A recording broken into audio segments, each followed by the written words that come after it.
Myself for the purpose of making an opening statement. Good morning.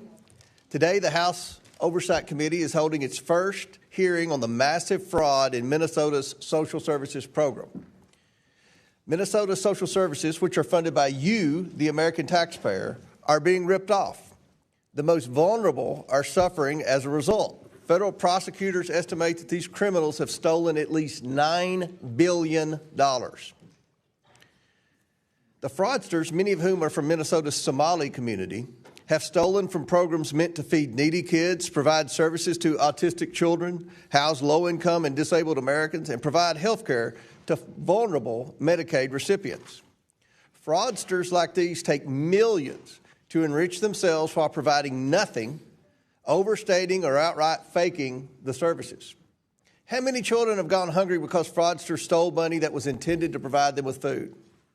How many autistic children were denied services because fraudsters instead sent this money overseas?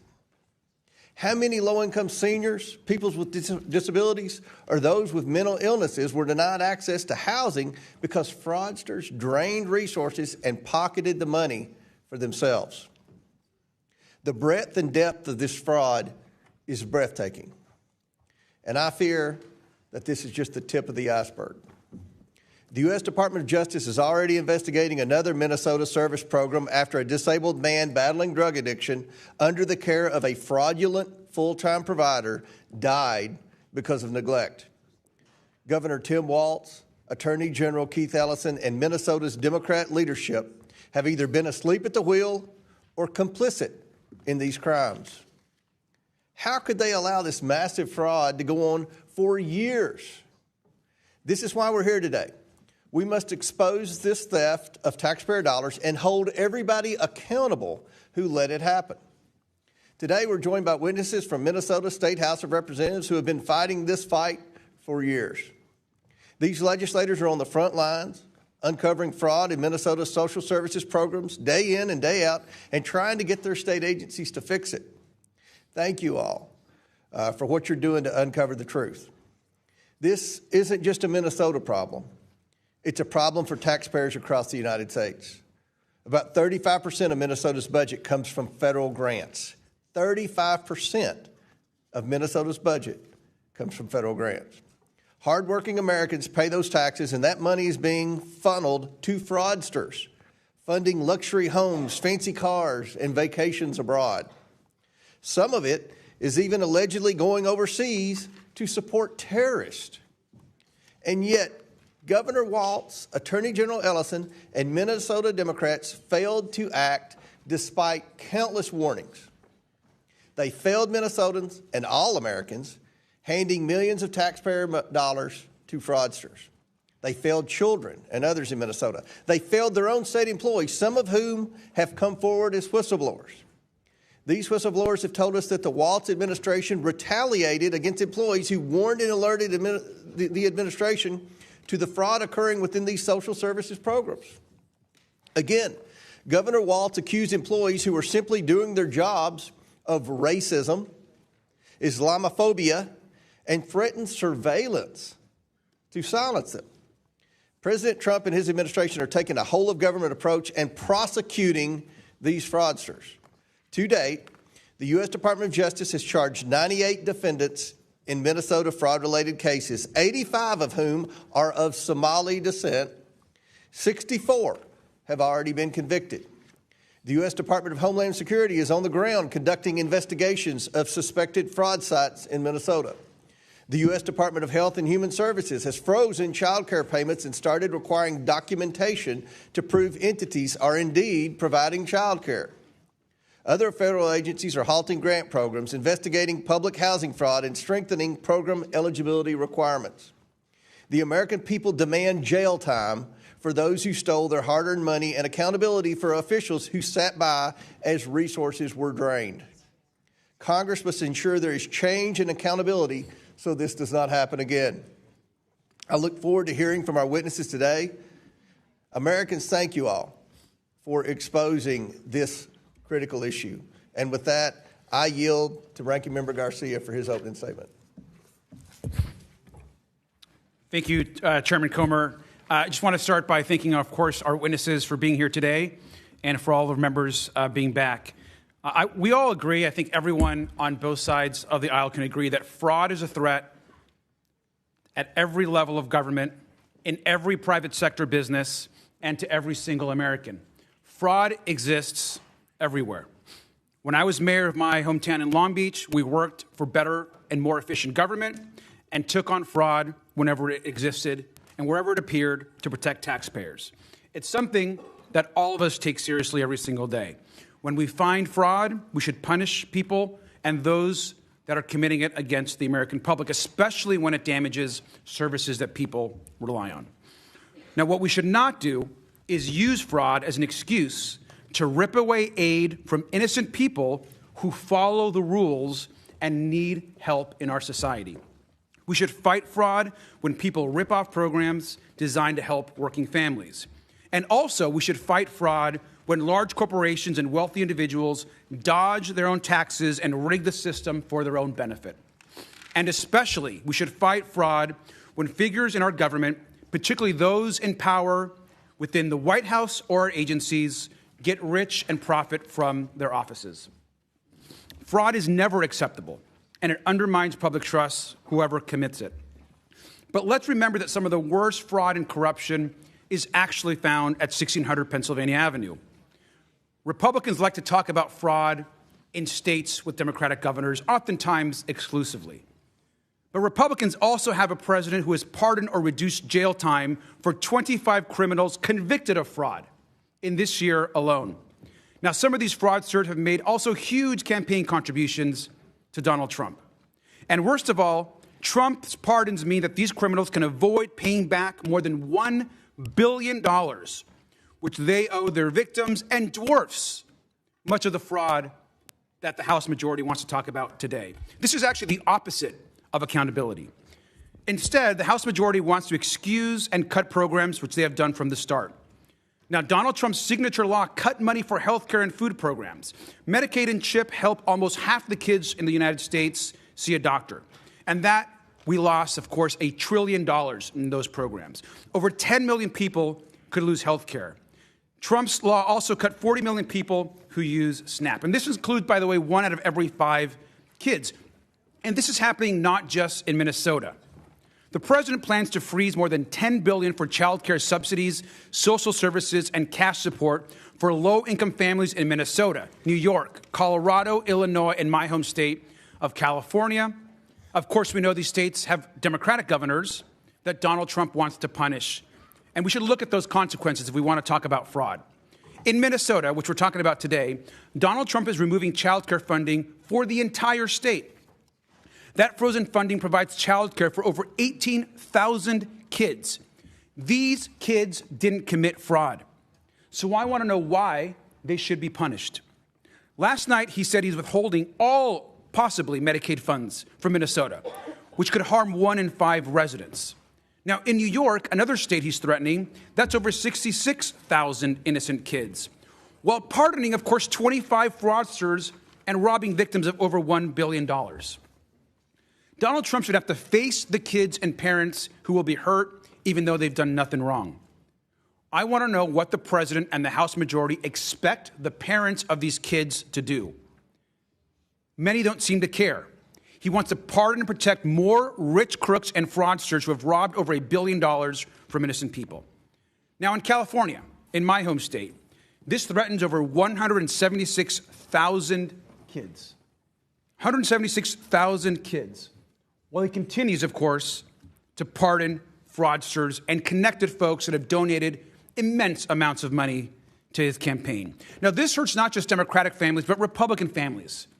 It's innocent kids, regardless of political party, who need child care. We are in an affordability crisis, and the majority is not going after the real fraud that's being committed to the American public.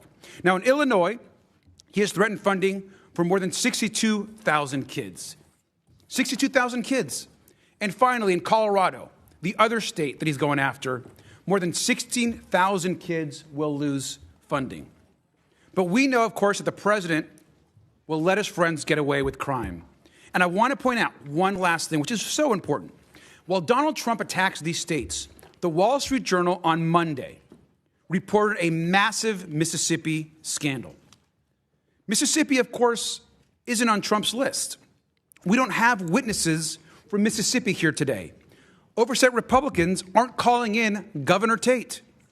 And I think the question is, why? We have real fraud happening, yet there's zero interest, apparently, in what's happening here in Mississippi and other places. Republicans want to cut benefits and attack states with Democratic governors. And what it's done, particularly in places like Minnesota, it has unleashed bigotry and hate. Minnesota child care centers have become the target of harassment and even vandalism and theft. Parents are afraid to drop their kids off in the morning and go to work. This is an opportunity, again, to attack for the House majority and smear innocent people without evidence. If we cared about fraud, we'd be starting at the very top. This is critical for the country and to actually take on fraud and abuse and the fraudsters that are being pardoned across the United States. Mr. Chairman, I yield back. Gentleman yields back. I would like to now welcome our witnesses here today. First, we have Kristen Robbins, Chairwoman of the Fraud Prevention and State Agency Oversight Policy Committee and representative for District 37A in the Minnesota House of Representatives. Welcome. Next, we have Walter Hudson, a member of the Fraud Prevention and State Agency Oversight Policy Committee and representative for Minnesota's District 30A. Next, we have Marion Raric, a member of Fraud Prevention and State Agency Oversight Policy Committee and representative for District 29B in Minnesota. Lastly, we have Brendan Baloo, a former special counsel at the Department of Justice. So thank you all for joining us, and we look very forward to your testimony today. This is an issue the American people are very interested in. Pursuant to Committee Rule 9G, the witnesses will please stand and raise their right hand.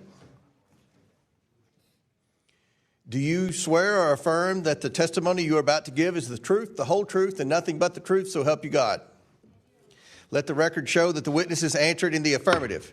Thank you all, and you may take a seat. We appreciate you being here today and look forward to your testimony. Let me remind the witnesses that we have read your written statements, and they will appear in full in the hearing record. Please limit your oral statements to 5 minutes. As a reminder, please press the button on the microphone in front of you so that it is on and the members can hear you. When you begin to speak, the light in front of you will turn green. After 4 minutes, the light will turn yellow. When the red light comes on, your 5 minutes have expired, and we would ask that you please wrap up. I now recognize Representative Robbins for her opening statement. Good morning, Mr. Chairman and members. Thank you for inviting us to testify. As chair of the Fraud Prevention Committee in Minnesota, I've been working to uncover the massive fraud under Tim Walz, propose solutions, and hold state agencies accountable. Today, I will highlight the scale of the problem, outline the work our committee is doing to fight the fraud, and provide a roadmap for other states on how to detect and stop fraud.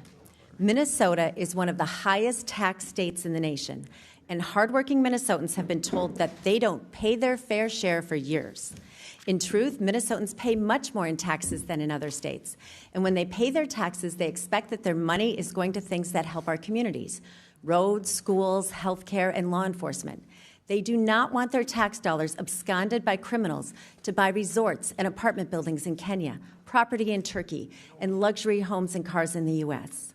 Tim Walz and his administration have willfully turned a blind eye to crime in the face of countless whistleblower and auditor reports, as well as stories by local investigative journalists and the Center of the American Experiment. These are actual crimes that must be punished. They are crimes against our moral values and erode trust in government. The time for accountability and justice is here. First, we are unearthing staggering amounts of fraud in Minnesota. As far back as 2014, there were credible whistleblower allegations of millions in daycare fraud. Instead of shutting it down, the state minimized whistleblower reports and allowed fraud to grow. Unfortunately, child care fraud was just the tip of the iceberg. Since 2019, Tim Walz and Minnesota Democrats have allowed fraud to absolutely explode in Minnesota. There's been more than $300 million in the Feeding Our Future child nutrition program scandal, and the Feeding Our Future prosecutions revealed that as many as half of those indicted also ran other Medicaid-funded programs. Yet despite this being known back in 2023, Tim Walz and his agencies have done nothing to stop those defendants from getting additional state money. We have now found fraud in multiple Medicaid programs, including autism centers, sober homes, non-emergency medical transportation, integrated community supports, and housing stabilization. Just last month, our committee held a hearing on credible allegations of fraud in 2 new areas, adult day services and assisted living. First U.S. Attorney Joe Thompson, the leading prosecutor in these cases from the Biden administration and the Trump administration, says the fraud could be an astronomical $9 billion. In the face of mounting reports and literal criminal indictments and convictions, the Walz administration has repeatedly and publicly denied or downplayed the fraud. Just last January, the commissioner of DHS, Jody Harpstead, who'd been on the job for 5.5 years, said, "There's a lot more rumors of fraud than there is actual fraud." You cannot make this up. The Walz administration has been gaslighting Minnesotans on the scale of the fraud problem for years. In response, when Republicans took control or ended Democrat control of the Minnesota House last year, we created the Fraud Prevention and State Agency Oversight Committee. Since last February, we have held 15 hearings where we have grilled officials, exposed new areas of fraud, and repeatedly flagged failures in internal controls. I authored a new law to expand whistleblower protection, and we created a portal, mnfraud.com, resulting in a surge of new whistleblower reports that our amazing staff is still working through. Under the leadership of our Vice Chair, Patty Anderson, we passed a bipartisan bill in the Senate to create an independent Office of Inspector General. When it got to the House, Democrats killed it because the DHS commissioner testified against it. The Tim Walz administration has utterly failed to protect Minnesota taxpayers and vulnerable citizens, ignoring years of credible reports and retaliating against those who spoke up, often by claiming they were racist or Islamophobic. Tim Walz and the Democrats have repeatedly protected their political base at the expense of all Minnesotans. Other states should learn from the failures of the Walz administration, so I'll give you a quick roadmap on how to find and stop fraud. First, culture matters. Fraud flourishes when leaders ignore it and criminals see they can get away with it. Second, fraud flourishes when basic internal controls are not followed. This is not complicated. Third, you have to look at the interconnections of relationships in businesses in multiple program areas in Medicaid. It's a huge red flag that has been ignored in our state. Finally, it is important to say what is true and to stand up against fake allegations of racism or Islamophobia. Crime is crime, no matter who is committing it. It is true that the majority of the fraud in Minnesota has taken place in the Somali community. And it is also true that some of our best whistleblowers are from the Somali community. Democrats refuse to acknowledge this truth, and that has enabled criminals to steal billions and hurt our vulnerable citizens. Mr. Chairman, thank you for the opportunity to share the lessons from Minnesota and for your help in investigating these crimes.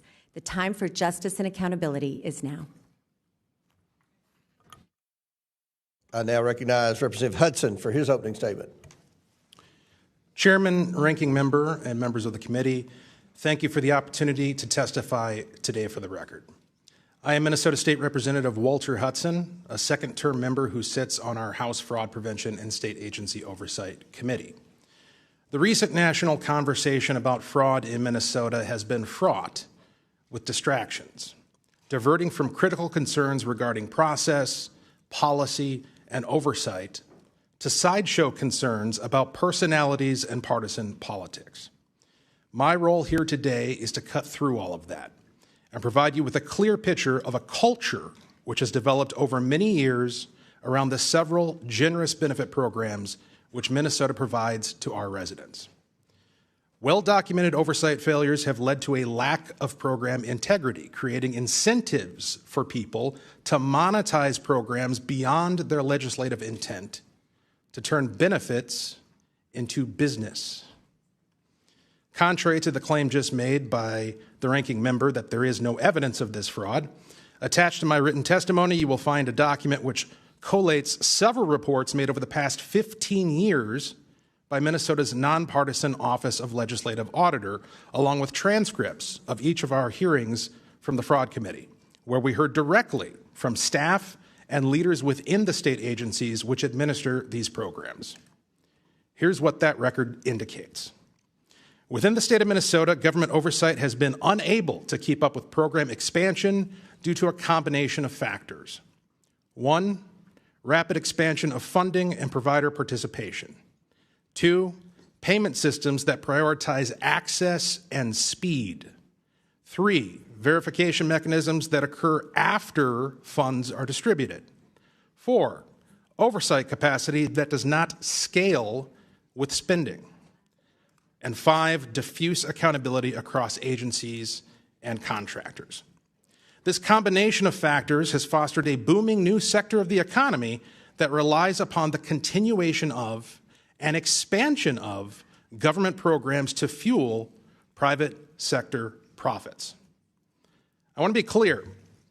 Even when the law is being followed precisely by every jot and tittle, incentives still exist to abuse these programs and waste taxpayer dollars by diverting funding to profit centers rather than providing a safety net for those in temporary need. Now, criminal fraud is rampant. Deputy U.S. Attorney Joe Thompson, serving the District of Minnesota, has said that he could keep 1,000 prosecutors busy, but he's limited to a mere 25, only 5 of which are tasked with building fraud cases. He estimates that the total amount of criminal fraud over 5 years may reach $9 billion, which is fully 1/2 of the money that has been directed to these programs by the state. While Governor Tim Walz and other stakeholders dispute that assessment, the point I wish to emphasize is this. Whatever the actual number is, the full scope of the problem is not just criminal fraud, but a culture of profiting from government programs in perpetuity, not as a safety net, but as an industry. I've personally met and had discussions with folks who identify themselves as consultants for multiple entities accepting government benefits. They have made a career out of showing people how to leverage the gaps in government oversight to maximize benefit payments. Now, such conduct may not actually break the law, and that's the point. We have a system whereby an entire industry can operate under the color of law, raking in tremendous profits for individuals, all while having no incentive to save the taxpayer money or lift legitimate beneficiaries out of need. Instead, as the market for funneling benefits into businesses increases, so too does the perceived need for benevolent services. If nothing changes, if oversight is not tightened, if incentives are not changed, spending on these programs will only continue to increase with no commensurate increase in either public good or public confidence in our governing institutions. Thank you for the opportunity to submit this testimony for the record. I look forward to answering what questions I can. Thank you. I now recognize Representative Raric for her opening statement. Good morning, Mr. Chairman and members. For the record, my name is Marian Raric, and I am currently serving in the Minnesota House of Representatives in House District 29B. I am a member on the Minnesota House Fraud Prevention and State Agency Oversight Committee, which was recently formed in January of 25. I was first asked to serve on the committee on January 4th, and soon after, the 5 Republican members began to meet. During one of those discussions, I was asked to reach out to the Department of Human Services whistleblowers on X, now called Minnesota Staff Fraud Reporting Commentary. I had been following them in the previous year. I reached out through a direct tweet on X on January 16th, and the very same day I got a response back that yes, they would be willing to speak to the Fraud Prevention Committee. Since that first contact, Chair Robbins and I and Representative Hudson have had multiple conference calls with them, and we have had one in-person meeting. At that meeting, they were both former and current employees. I've continued to message with them very often, sometimes daily, and their collective message has been completely consistent. Instead of focusing on fraudsters, DHS leadership instead focused its surveillance on employees. Since then, their expressed fear of retaliation has intensified under an avalanche of fraud in Minnesota. Their numbers have grown from 480 DHS employees, both current and former, to over 1,000 across multiple state agencies. They have told me repeatedly how grateful they are to the House Fraud Prevention Committee for focusing our attention on fraud in the state programs, using their inside information while keeping them completely protected. They have explained that they live in a constant state of fear of retaliation. One only has to look at what happened to Faye Bernstein to understand why. In a very recent Newsweek article dated December 13th of 25, Ms. Bernstein, a former compliance specialist, stated, Minnesota DHS functions in the opposite manner as you would think. Employees who suggest improvements or, heaven forbid, report fraud then face significant retaliation. The messenger is shot. In 2019, Bernstein said she alerted Minnesota DHS officials to sloppy contracting practices that were not legally compliant. But it's not what most people would even consider fraud. She says she was later escorted out of the building, faced lengthy investigation, got trespassed from all DHS-owned and leased properties, and received an involuntary transfer to another state agency. So she says, so today if someone asks me, should I report fraud within DHS, I say no, no, no. It is career suicide plus a whole lot more. So let's talk about that plus a whole lot more. In our face-to-face meetings with a group of whistleblowers, they revealed that retaliation now includes threats of being fired with cause, which means you do not get unemployment insurance in the state of Minnesota, being blacklisted from all state agencies, and I would note most likely our largest counties as well, which are Democrat-run. And then there was a veiled threat of the use of military intelligence against them. They later informed me that it was discovered that in some targeted employees or suspected whistleblowers' personnel files were pictures of their homes and their cars. They also described that supervisors asked them questions about their families that to them felt like a threat. One example was, we need to know where your kids go to school and where their bus stops are. I will also note that whistleblowers we spoke to described many times that DHS used surveillance programs to surveil employees' emails and chats and other communications, looking for keywords like fraud, double billing, underspending, and overpayments. One example that the whistleblowers let me know about Lieutenant Governor Flanagan. April 12th, 2024. Flanagan comes to a DHS Health and Human Services Equity Conference at the Heritage Center and Brooklyn Center. On stage, Flanagan acknowledges the X account and the fraud concerns it raised and publicly denounced the X users and called them weirdos and losers sitting in their mother's basement. This was in a public setting with hundreds of participants and it elicited gasps among the crowd. Thank you, Mr. Chairman. Thank you. I now recognize Mr. Baloo for his opening statement. Thank you. My name is Brennan Baloo. I'm a former federal prosecutor and a native Minnesotan. Like all Minnesotans, like all Americans who have heard this story, I am deeply distressed by the fraud on the state's social service programs. Most notably, in 2022, the Department of Justice indicted 47 people for stealing an estimated $246 million in funds meant to feed children during the COVID-19 pandemic. As late as 2025, 78 people have been indicted as part of the scheme and 56 have pleaded guilty. More recently, the department has charged over a dozen people for stealing $14 million from a program meant for children with autism and millions more from a program meant to help disabled Minnesotans maintain stable housing. This is heartbreaking for several reasons. At the most basic level, money meant for the neediest among us, the hungry, the disabled, the destitute, was stolen. I fear that skepticism of Minnesota's social safety net, one of the things that makes the state great, will grow, and it will be harder to fund these programs in the future. And I fear that the actions of a few people will be used to demonize an entire population of Somali and East African Minnesotans who overwhelmingly have made the state more vibrant, more diverse, and more prosperous. I also fear the selective interest in fraud in America, because at the same time that these crimes are rightly being investigated by state and federal authorities, the larger infrastructure for prosecuting fraud and white-collar crime is being dismantled. Let me give you a few examples. In February 2025, the Department of Justice paused enforcement of the Foreign Corrupt Practices Act, which prohibits foreign bribery and criminal violations of the Foreign Agents Registration Act, which, as the name suggests, prohibits acting as a secret agent of a foreign power. Between February and April of last year, the department disbanded its Klepto Capture Task Force, which enforced sanctions against Russian oligarchs, and the National Cryptocurrency Enforcement Team.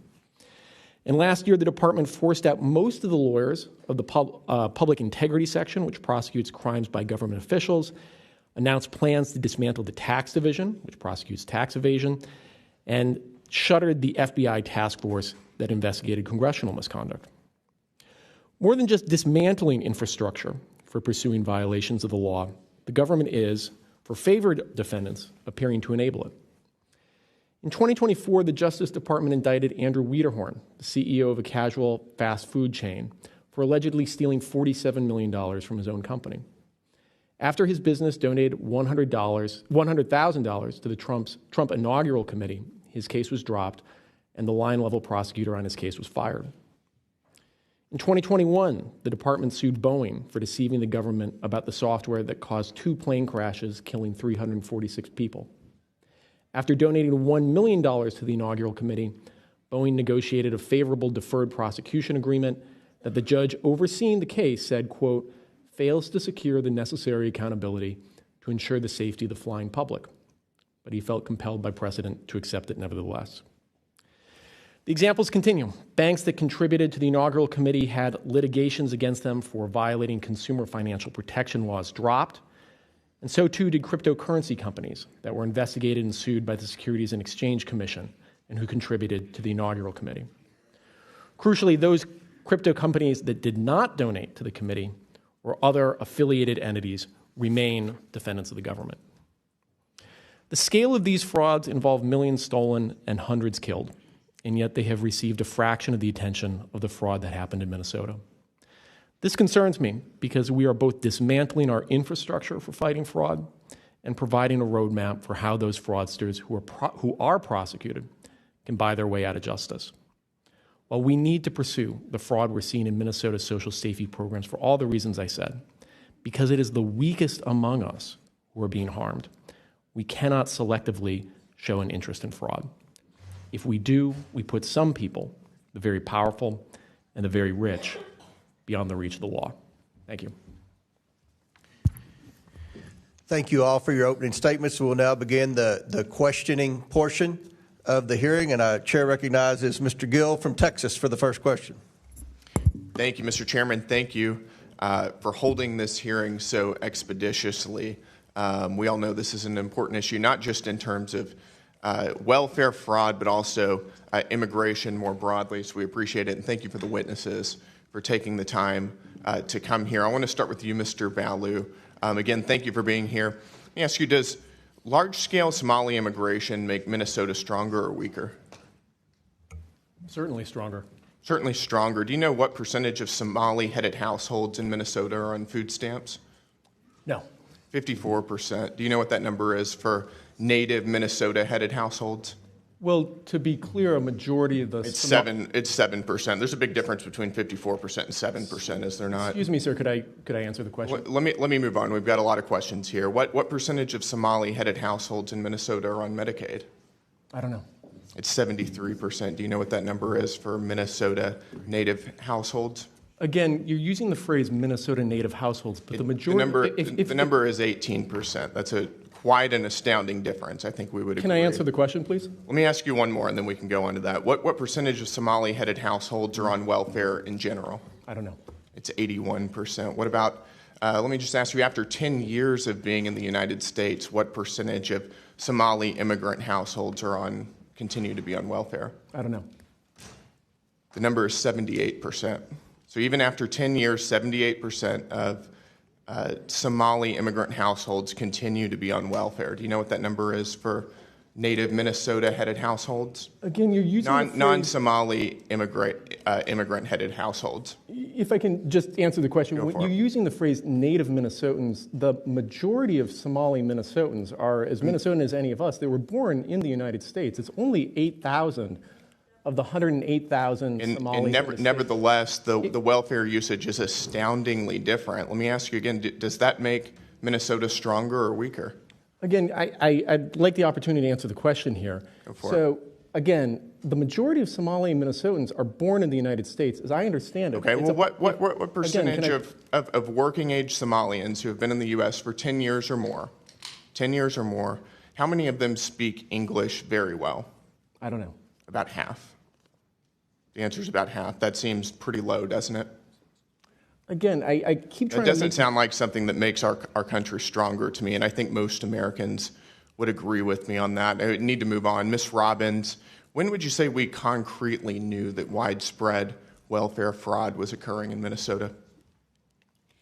There have been reports since 2009 from the Office of Legislative Auditor. I would say the credible reports on child care fraud started surfacing 2011 to 2013. So for over a decade? Yes, sir. When do you think Governor Walz knew about this fraud? From the very beginning. He was running for governor in 2018 when there were prosecutions going on, when there was an OLA report, active cases in the news all the time. And what was the Walz administration's response? They actually did nothing when they got into office, and Lieutenant Governor Peggy Flanagan had been on the committee in the legislature that had hearings on child care fraud, and when they got into office, they did put $5 million into a little more money, but nothing changed. But nothing. And let me ask you, Mr. Hudson, thank you for being here. Did those who commit this fraud, do they typically vote for Republicans or Democrats, in your opinion? In my opinion, thank you for qualifying like that, I would say they most definitely overwhelmingly vote for Democrats. Do they typically donate to Republicans or Democrats? Not to my knowledge. They don't donate to Republicans, they donate to Democrats, in my opinion, yes. Got it. So would you say this is the Somali population is an important demographic for Democrats to win over politically? Unquestionably. Got it. And do you think it would have hurt Democrats' political standing with the Somali population to investigate this fraud? Very clearly. Got it. So in other words, you're saying that there was a political incentive to cover up widespread Somali fraud. Is that right? 100%. Got it. Let me ask all three of you. Did the Walz administration and Democrats intentionally, in your opinion, overlook this fraud while it was happening for political gain? I'll start with you, Ms. Robbins. Absolutely. We have credible whistleblower reports that the Department of Human Services administration up to the OIG and the commissioner met with a group called the Minnesota Minority Child Care Association multiple times, and that they were trying to weaken protections. We wanted, right. we had several changes we wanted to do, and they opposed all of them. And Mr. Hudson and Ms. Raric, and then my time is up. I would agree. Absolutely. The whistleblowers confirm it. Got it. Thank you. Chair now recognizes Ranking Member Garcia. Thank you. I just want to clarify one thing. I just want to be very clear that a vast majority of those Somali Minnesotans are United States citizens, and Somali Americans have as much right to access those services, or any Somalis, as United States members of Congress. They have the same right to access services, and we're talking about U.S. citizens.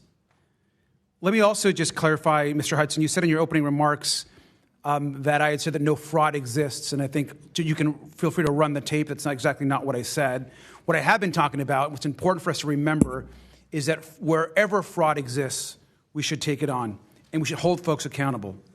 And when people commit fraud and people get hurt, there's going to be repercussions, as there should be. We can all agree to that. We want to hold fraudsters accountable. We want to protect the victims and innocent people, so that those that can access services can continue to access services across this country. That's how it should work. But we also know that's not how it should work according to President Trump. Now, let's actually talk about real fraud and some fraudsters. Now, we all know that recently, here in Florida, President Trump granted a get-out-of-jail-free pardon to Philip S. Forms. Now, Mr. S. Forms is a nursing home mogul convicted of schemes to defraud Medicare and Medicaid of $1.3 billion. Where is that hearing? This guy just didn't steal from taxpayers. He took advantage of thousands of people, admitting them to nursing homes and living facilities that could not help them. His network of doctors gave out dangerous and harmful treatments and prescribing opioids to drug addicts just to make more money. In 2019, when S-Forms was sentenced, Trump's own DOJ issued a press release that quoted that the man behind one of the biggest healthcare frauds in history will be spending 20 years in prison. 20 years in prison, the DOJ said. Just 14 months later, Donald Trump let him walk free with a pardon. In October of this year, on his 56th birthday, S-Forms was arrested on domestic violence charges. Let's look at another case, another Trump case. Joseph Schwartz, he was sentenced for taking advantage of nursing home residents and workers and defrauding the government of $38 million. Where is that hearing? Schwartz paid lobbyists almost $1 million to secure a pardon from the president, and it worked. In November of this last year, a full and unconditional pardon was granted by President Trump for this enormous amount of fraud. Now let's look at Paul Walzak, a tax cheat whose crimes cost taxpayers almost $1.1 billion, dwarfing what we're talking about today, as he made lavish purchases like a $1 million luxury yacht. Now, Mr. Walzak was supposed to spend 18 months in prison, a fraudster who we want to go after. He should have been held accountable for his crimes. And he was supposed to pay $4.4 million back to the taxpayers. While this pardon application was pending, his mom was invited to a $1 million per person candlelight dinner at Mar-a-Lago with President Trump. She attended, and less than 3 weeks later, her son received a full and unconditional pardon. Now, I'm assuming that our witnesses here today would think this is horrific fraud and would disagree with these pardons. I'd like to just, do you agree with this pardon? I'd like to begin with our witnesses. Sir, I've not looked at the facts of the case or the law, so I cannot make a statement on that. So you can't make a statement on these pardons. You haven't read anything about them in the news, apparently. These are pardons to criminals and fraudsters that our witnesses clearly have no interest in. Now, in Trump's America, rich people can rip innocent people off whenever they want and get a pardon. And the answer to fraud here is to cut off benefits to innocent people. Most of these folks are innocent people and kids who just need their services. Donald Trump's decision to freeze $10 billion in social services funding to 5 states does not hold criminals accountable. It hurts the very people who are harmed by fraud in the first place. Mr. Baloo, just finally, you are from Minnesota yourself. How are Minnesotans on the ground being hurt by Trump's political retribution crusade? Well, the practical effect is that the pause on payments for child care services and Medicaid services are going to result in hundreds of thousands of the neediest Minnesotans being denied, in some cases, literally life-saving payments. And also, as we've been discussing here, there is a large, of course, immigrant community and a community that makes Minnesota stronger. Can you tell us how innocent people in the Somali community are being directly harmed? Well, you hear about the threats that are happening against the Somali community. You're hearing about the broad demonization that's happening against them in the media generally. I think, I know we're running out of time here, but, if you look at the statistics, I believe it's 82 Somali Americans have been indicted so far. Out of 108,000 Somali Minnesotans in the state overall, that's something like a 0.07% criminal rate. When you compare that to 1/3 of all Americans have a criminal record, and I think it's 40% or approximately of white men under the age of 23 have been arrested. I don't think the statistics really compare. Thank you, sir, and I yield back. Without objection, House Majority Whip Emmer, Representatives Finstad, Fishback, and Stauber of Minnesota are waived on the committee for purpose of questioning the witnesses at today's hearing. Without objection, so ordered. Mr. Chairman, I seek recognize recognition to make 2 motions for subpoenas. I was going to recognize the whip, but if you have a motion or state your... I'd like to make a motion to subpoena Neville Singham, a U.S. billionaire with reported ties to the CCP that's been funding extremist organizations, fueling division and civil unrest in this country, especially regarding the ICE riots last summer, as well as I'd like to make a motion to subpoena the ADL CEO Jonathan Greenblatt for stifling free speech by listing the phrase America First as hate speech and Turning Point USA as a hate group. A motion has been made. The committee will hold this motion in abeyance until the end of the committee hearing. The committee will now proceed with today's hearing. On point of order, Mr. Chairman, will we get a written copy of that? Because that was a lot to go through. Okay, yeah, we'll work with Representative Luna and get a copy. Thank you. All right. Chair now recognizes Majority Whip from Minnesota, Mr. Emmer. Thank you, Chairman Comer, for holding this important hearing. As I said on Monday, good riddance to Governor Walz, but he cannot escape accountability for the estimated $9 billion in fraud. How did this happen? And where the hell has the Twin Cities media been? The Star Tribune is complicit. They have had this story for years, if you just heard, and they've refused to report anything on it. In fact, they continue to try and cover up. Our Minnesota Republican colleagues have demanded answers and accountability for years, but have seen nothing from Walz, his administration, our Democrat colleagues like Tina Smith, Amy Klobuchar, Ilhan Omar, and Angie Craig, or the worthless Star Tribune. Thank God for President Donald J. Trump for finally bringing attention to this issue. Representative Raric, I'm going to begin with you. You've been working on this issue for years. You've spoken to the whistleblowers personally. Is that correct? That is correct. You have an understanding that 1,000 whistleblowers running an account on X have come forward to expose fraud in Minnesota state agencies, and they have been entirely ignored by Tim Walz and have even been retaliated against. Is that accurate? That is correct. Even this morning, I got another message. Well, in your experience, are their claims credible, or are they politically motivated against Walz? They are completely credible, not politically motivated. In fact, many of these are Walz administration employees, correct? They are actually Democrats as well. Can you quickly give us one example of the retaliation these folks have been facing? Yes, I can.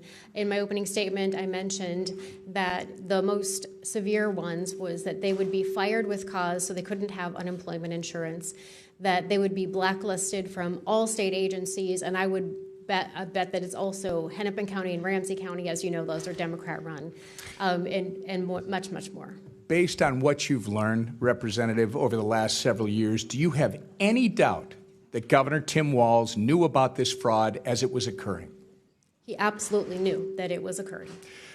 Thank you. The Housing Stability Services Program was estimated to cost about $2.6 million per year, but before it was shut down last October, it was on track to run about $122 million in 2025. In fact, I think they sucked $161 million out of it from the point it started in 2020 until it was finally shut down. Isn't that correct? That is correct, and Joe Thompson believes that 90% of that was fraud. Yeah. The Quality Leering Center, as uncovered by Nick Shirley, received almost $10 million in funding. Is that accurate? I believe it is.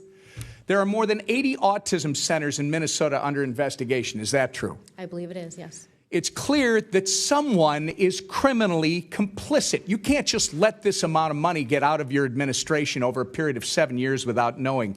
There was a hearing in the state regarding the fraudulent housing stabilization program, but before that hearing, Governor Walz fired the official who was slated to testify so that they could not testify and expose what was happening under Governor Walz's watch. Has Governor Walz or Attorney General Ellison fired anyone else to your knowledge, Representative? Not to my knowledge, and that was Eric Rumdahl, and his administration believes that he was not fired, but I say he was fired because it was too convenient. Right. Representative Hudson, is it true that 90% of the individuals charged, regardless of what your colleague on the panel just said with his facts and figures, 90% of the individuals charged or indicted with the $250 million Feeding Our Future COVID fraud are of Somali descent? I believe that to be correct.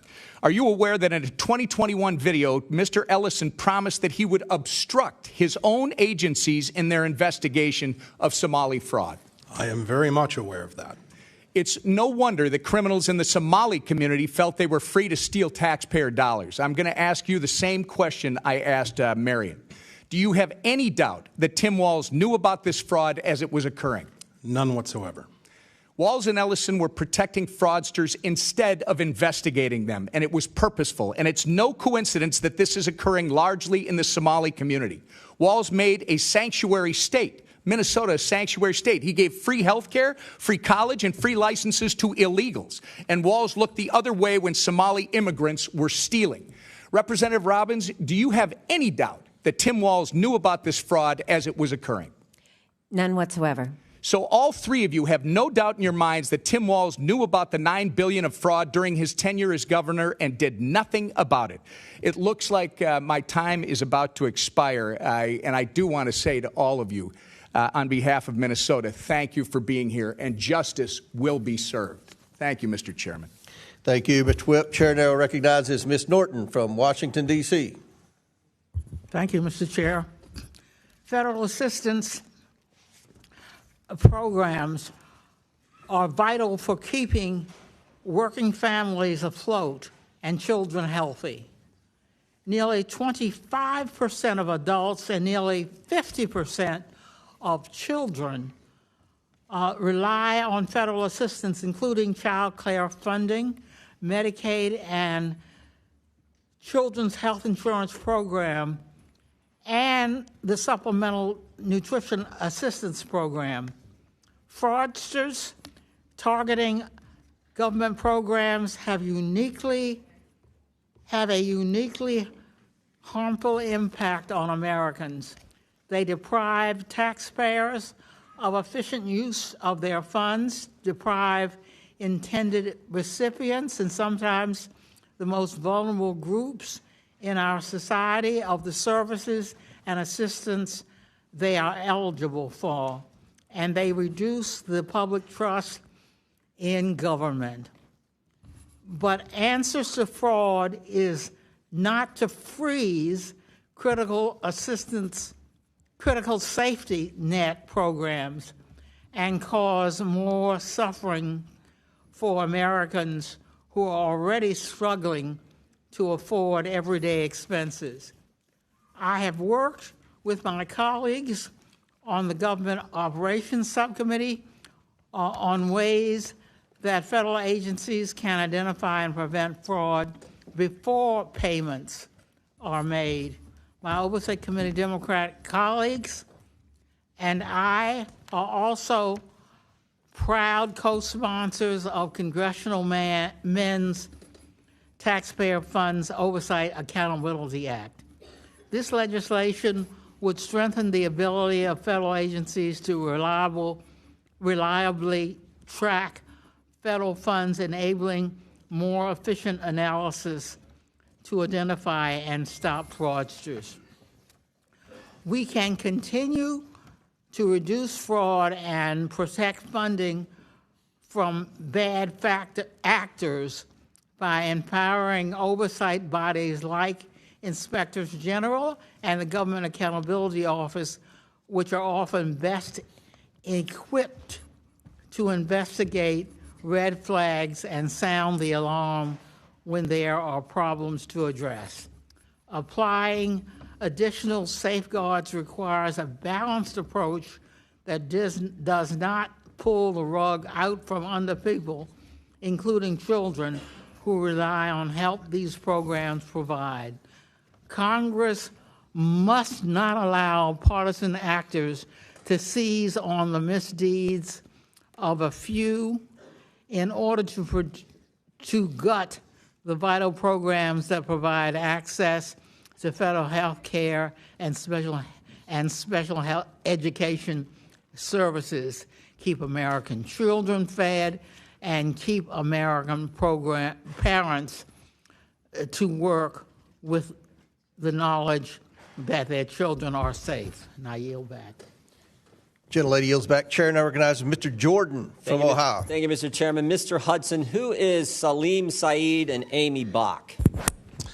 I recognize those names as defendants in the Feeding Our Future trial. They ran Feeding Our Future, is that right? That's correct. And they've been indicted? That's correct. They've been convicted? That's correct. And they're in jail waiting sentences, is that right? As I understand it. Okay, I want to go back, because earlier with Mr. Gill, you said that they overlooked the fraud. I think it's worse than that. I think they helped it along. I'm going to go to this meeting that took place, or actually I want to go to March 30th, 2021. Is it true back in March of 2021, the Minnesota Department of Education suspended payments to Feeding Our Future, that program? Is that right? I believe that's correct. And then a month later, they resumed payments. That's correct. What caused them to change their mind? In my opinion, what caused them to change their mind was pushback from their constituency within the Somali community who accused the state agencies of being racist. But what caused them to stop it in the first place? Was it whistleblowers coming forward? Was it like this something's not right here? What happened? Apologize for the misunderstanding. The reason they stopped the funds in the first place is because they had credible allegations that there was fraud taking place. From whistleblowers and others. Correct. And just they're doing their job looking, this doesn't make sense. We got all these programs, no one's getting fed, and yet money's going out the door like crazy. So they suspended it. And then they started it back up, right? Was there any threat of a lawsuit from the Somali community and folks affiliated with Feeding Our Future? Mr. Jordan, there was more than a threat. They actually did it. They did? And what was the alleged claim in that lawsuit? That they were victims of racial discrimination. Oh, they played the race card, huh? All this fraud going on, money going out, and they played the race card. Now, it was when I talked about not just overlooking it, there was a meeting that took place between the Attorney General and affiliates of Feeding Our Future. Is that right? That is correct. And what happened at that meeting? Do we know? Yeah, we do, because we have it on tape. There was an audio recording made at that meeting that was entered into evidence in the Feeding Our Future trial, and it was later revealed through work from Center of the American Experiment, the full recording. And my observations of what took place in that meeting was that Attorney General Keith Ellison was focused on one thing and one thing only, and that was keeping these folks in business. There were no questions that he asked of these folks about how the kids are doing, the operation, how they're getting fed, who's being helped. Instead, the focus was entirely on ensuring that the money continues to flow. And I'll add that he went so far as to say that he was going to fight these people in reference to the state agencies. The state agencies are his client. Yeah, and when you said money's going to flow, did money flow to Mr. Ellison's campaign a couple weeks later from some of the folks who were in that meeting? Sure did. How much, do we know how much that was? I do not have that number. So it wasn't just overlooking the fraud. They were actively trying to make sure this program continued, and then they benefited from that politically with contributions to their campaign, all in this same year, all in 2021, when this was all coming to a head. Is that accurate? That is my understanding. And this fraud is much bigger than this, because as I look, it's like 6 different federal agencies. Department of Homeland Security, Health and Human Services, Small Business Association, Housing Urban Development, Department of Labor, Department of Agriculture, in this program and a bunch of others. They were shaking down the entire federal government, it looked like. 6 different federal agencies. I think you pointed out, over the last 15 years? That's correct. And not only are the administration, the Democrat administration, overlooking it, they're helping it along. They're assisting it. They're going after whistleblowers, as your colleague pointed out, and they're benefiting from all this politically with contribution to their campaign, not to mention the voting issue that you referenced earlier as well. Is that all accurate? I believe so. Oh, now there's more than 6 agencies involved. There's 6 federal agencies that got shaken down, but there's 2 other agencies involved now, the FBI and the DOJ, right? How many people have been indicted now?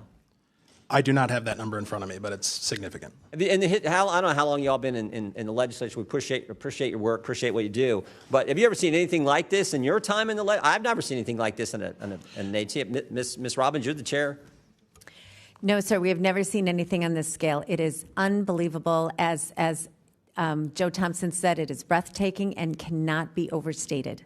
Yeah. Well, God bless you all. Ms. Rankin, or Ms. Raric, excuse me, I'll give you the last word. Thank you. So I've been there since 2013, and I have been yelled at by Democrats over and over again throughout our time there to say that there is no fraud, this is just made up. Yeah, this is the template. You see this all the time. The left will tell a lie, we're feeding kids, when they're not, when they're just shaking down the taxpayer. The left will tell a lie, the media will report the lie or not report when the truth comes out, and then when you tell the truth, they call you a racist. It's as old as time. We see it all the time. This is so wrong. God bless you all for coming forward and getting the facts to the people in Minnesota, and more importantly, to the people of this great country. I yield back. Gentleman yields back. Chair recognizes Mr. Lynch from Massachusetts. Thank you, Mr. Chairman. I want to be clear that fraud is unacceptable at any level. However, I did have an opportunity to spend the day with a bunch of my kids in my district at my local Head Start Center in Quincy and the Wahlberg Center. And they actually are able to feed those kids breakfast, lunch, and a snack for $6 a day. And I just want to say, from this committee, this investigative committee, if we're really looking for fraud, if we're truly looking for fraud, in addition to all the cases that Mr. Baloo listed, we don't need to go far. I can even suggest the address, 1600 Pennsylvania Ave.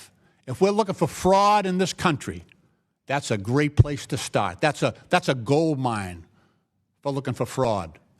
And I'll just give one example. You know, you don't have to go back in time very far to see a great example of the fraud that's been put upon this country. Last month, President Trump put his name on the John F. Kennedy Center for the Performing Arts. For those of you who are too young to remember, JFK was a war hero from my state. He was an Irish Catholic, first Catholic elected president. Fought a lot of bigotry during his time trying to become president.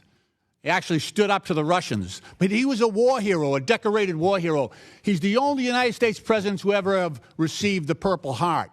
He also received the Medal of Valor from the Navy and the Marine Corps because during World War II, he was commanding a PT boat, PT 109. His vessel was struck by a destroyer in the South Pacific. And he actually risked his life to save his crew members. And after he was assassinated, LBJ, Lyndon Baines Johnson, his successor, and the United States Congress at that time recognized his service and sacrifice to this country by naming the Performing Arts Center after him. He had raised most of the money to build that center, he and Jacqueline Kennedy. And it is shameful. It is a case of stolen valor for this president to put his name above the name of John F. Kennedy. That is a fraud being perpetrated on this country right now. And if we're really interested in rooting out fraud, how about starting right there? I have legislation that will take Trump's name off that building and restore it. You know, Congress acknowledged Kennedy's service and sacrifice to our country. He sacrificed everything for this country.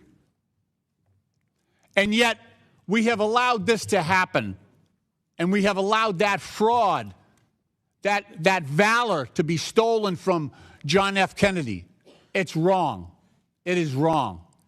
And while I know Trump has his supporters and his minions, and there is no depth to the shame that they will stoop to, but we as Americans should defend the history, defend the goodness that has been done by previous leaders.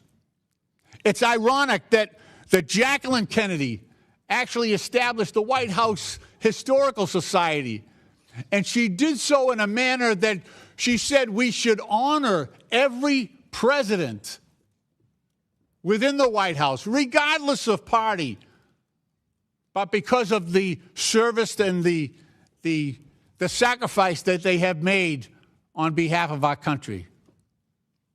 That's a much different sentiment that is held at the White House today when you see the shameful plaques that have been put up by this president denigrating previous presidents and their service to this country. So I hope my colleagues will join me in that legislation to restore the John F. Kennedy Center for the Performing Arts and eliminate this fraud, glaring fraud that's being perpetrated on the American people. Mr. Chairman, I yield back. Chair now recognizes Byron Donalds from the great state of Florida. Thank you, Chairman. Before we begin, I have a letter to submit for the record titled Collective Request for Congressional Oversight, Systematic Retaliation and Governance Failure at the Minnesota Department of Human Services. Chairman, this letter was written by the whistleblowers and has been provided to the committee. I want to submit that for the record. Without objection, so ordered. Ms. Raric, first of all, thank you for your service to the state of Minnesota. I want to refer back to your commentary about a meeting where the Lieutenant Governor of the state of Minnesota, Lieutenant Governor Flanagan, came and admonished these whistleblowers. Can you go into more detail about what was said in this meeting?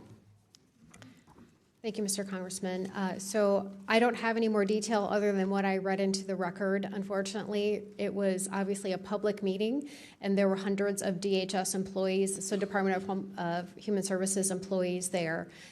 It was a story that's been reported multiple times on the X page, but I don't have any more details than that, other than the fact that that wasn't the only time that she retaliated. Do you think that the Lieutenant Governor was operating outside of the purview of Governor Walz? So it's interesting, the timing, and it was before he ran as the vice president, and so she was completely almost tied at the hip with Governor Walz at that time in history. I think it's important for people to understand that in virtually every state in the country, the Lieutenant Governor is essentially chosen by the governor. And so Lieutenant Governors typically do not operate outside of the purview of the governor. It's kind of their job to, play QB2, if you will, to the governor. So would it be clear to state that the Lieutenant Governor's comments trying to railroad whistleblowers, trying to demean whistleblowers and discourage whistleblowers was at the directive of Governor Walz? You can definitely assume that because, like I said, at that moment in time, up until the point where the governor ran for VP, she was seen at literally every press conference. She was in all the meetings. They were tied at the hip. They were always together. So if she was saying it, he had approved it. I'm certain of it. Well, I guess you could say she's kind of a knucklehead, too. Moving on, the list of programs in the fraud in Minnesota are rampant. You have the Child Care Assistance Program. You have the Feeding Our Future. You have the Housing Stabilization Services. You have the Early Intensive Development and Behavioral Intervention. You have Integrated Community Supports. Ms. Robbins, you're the chair of the investigative committee. The depth of fraud that you have seen, were there controls in place in the state of Minnesota that could have prevented this fraud? And were these controls ignored by the Walz administration and by the Department of Human Services? Absolutely. So we have many whistleblower reports talking about how DHS undermined ability to strengthen internal controls. So, for example, there was an effort for the Child Care Assistance Program. They have a clear and convincing evidence standard to disqualify someone from being a provider, where all the other programs are a lower standard, preponderance of the evidence. There was an effort to make this a lower standard so it was easier to disqualify people to preponderance. And the Minnesota Minority Child Care Association, which was run by a group of Somali providers, opposed it, and DHS went along with their recommendation. And in a similar vein, we were trying to reduce the number of child care employees with children that could work in these child care centers, because that was one of the vectors of fraud, right. And they opposed that.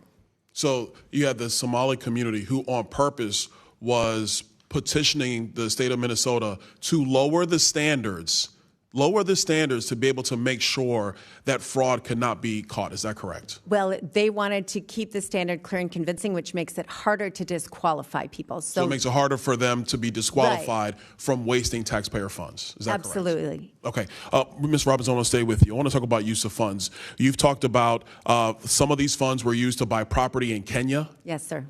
Property in Turkey. Do I have that correct? Yes.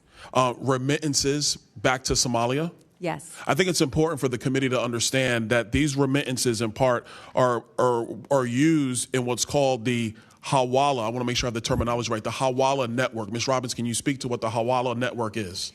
Yes. So it's an informal network where someone goes to a Hawala place in Minneapolis, which is like a money exchange or a money sending site, and they say, I want to send X amount of dollars. And then there's a receiving site in Somalia, and they put take the cash out. So money doesn't cross the border. It's an order for money here that gets transmitted to Somalia. For the time, because I'm out of time, I want to expound. In Somalia and other parts in the Middle East region writ large, A Hawala network is it's a bunch of money exchangers, hand to hand, not bank account to bank account. Exactly. And what is clear in Somalia and other parts is that Al-Shabaab, the largest Al-Qaeda affiliate in Somalia, they have their hands all through this network. So taxpayer money, United States dollars, that are being remitted into Somalia, in parts, have been utilized or have fallen into the hands of Al-Shabaab. Do you think that's a correct assessment? Yes, we have plenty of evidence of that, from money directly going to al-Shabaab, but then also indirectly because they take a cut of whatever gets sent to Somalia. Thank you so much, Chairman. I know I'm over. Thank you for the additional time. Mr. Chair, I seek recognition for unanimous consent request. Chair recognizes Ms. Presley. I ask unanimous consent to enter into the record a December 2025 article from the Minnesota Star Tribune titled, "Contrary to Trump's Claims, Somalis Add $8 billion to Minnesota's economy." Without objection, so ordered. Chair recognizes Ro Khanna from California. Thank you, Mr. Chairman. Mr. Chairman, fraud, waste, and abuse is not a partisan issue.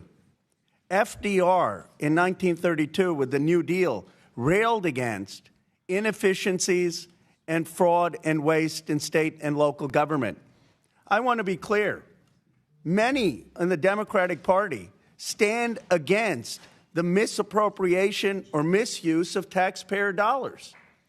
The reality is, as a progressive Democrat, I believe the ultra-wealthy should pay more. But I want that money going for the health care, the child care, and the education of the American people. It offends me if there is waste or fraud in any of our states. That's why I called for people in my state of California to share stories of inefficiencies, fraud, or wasteful spending. I partnered with the All In podcast to advertise that we need to be responsible stewards of our tax dollars. And I believe we should be doing this for all 50 states. I challenge my colleagues on the Republican side.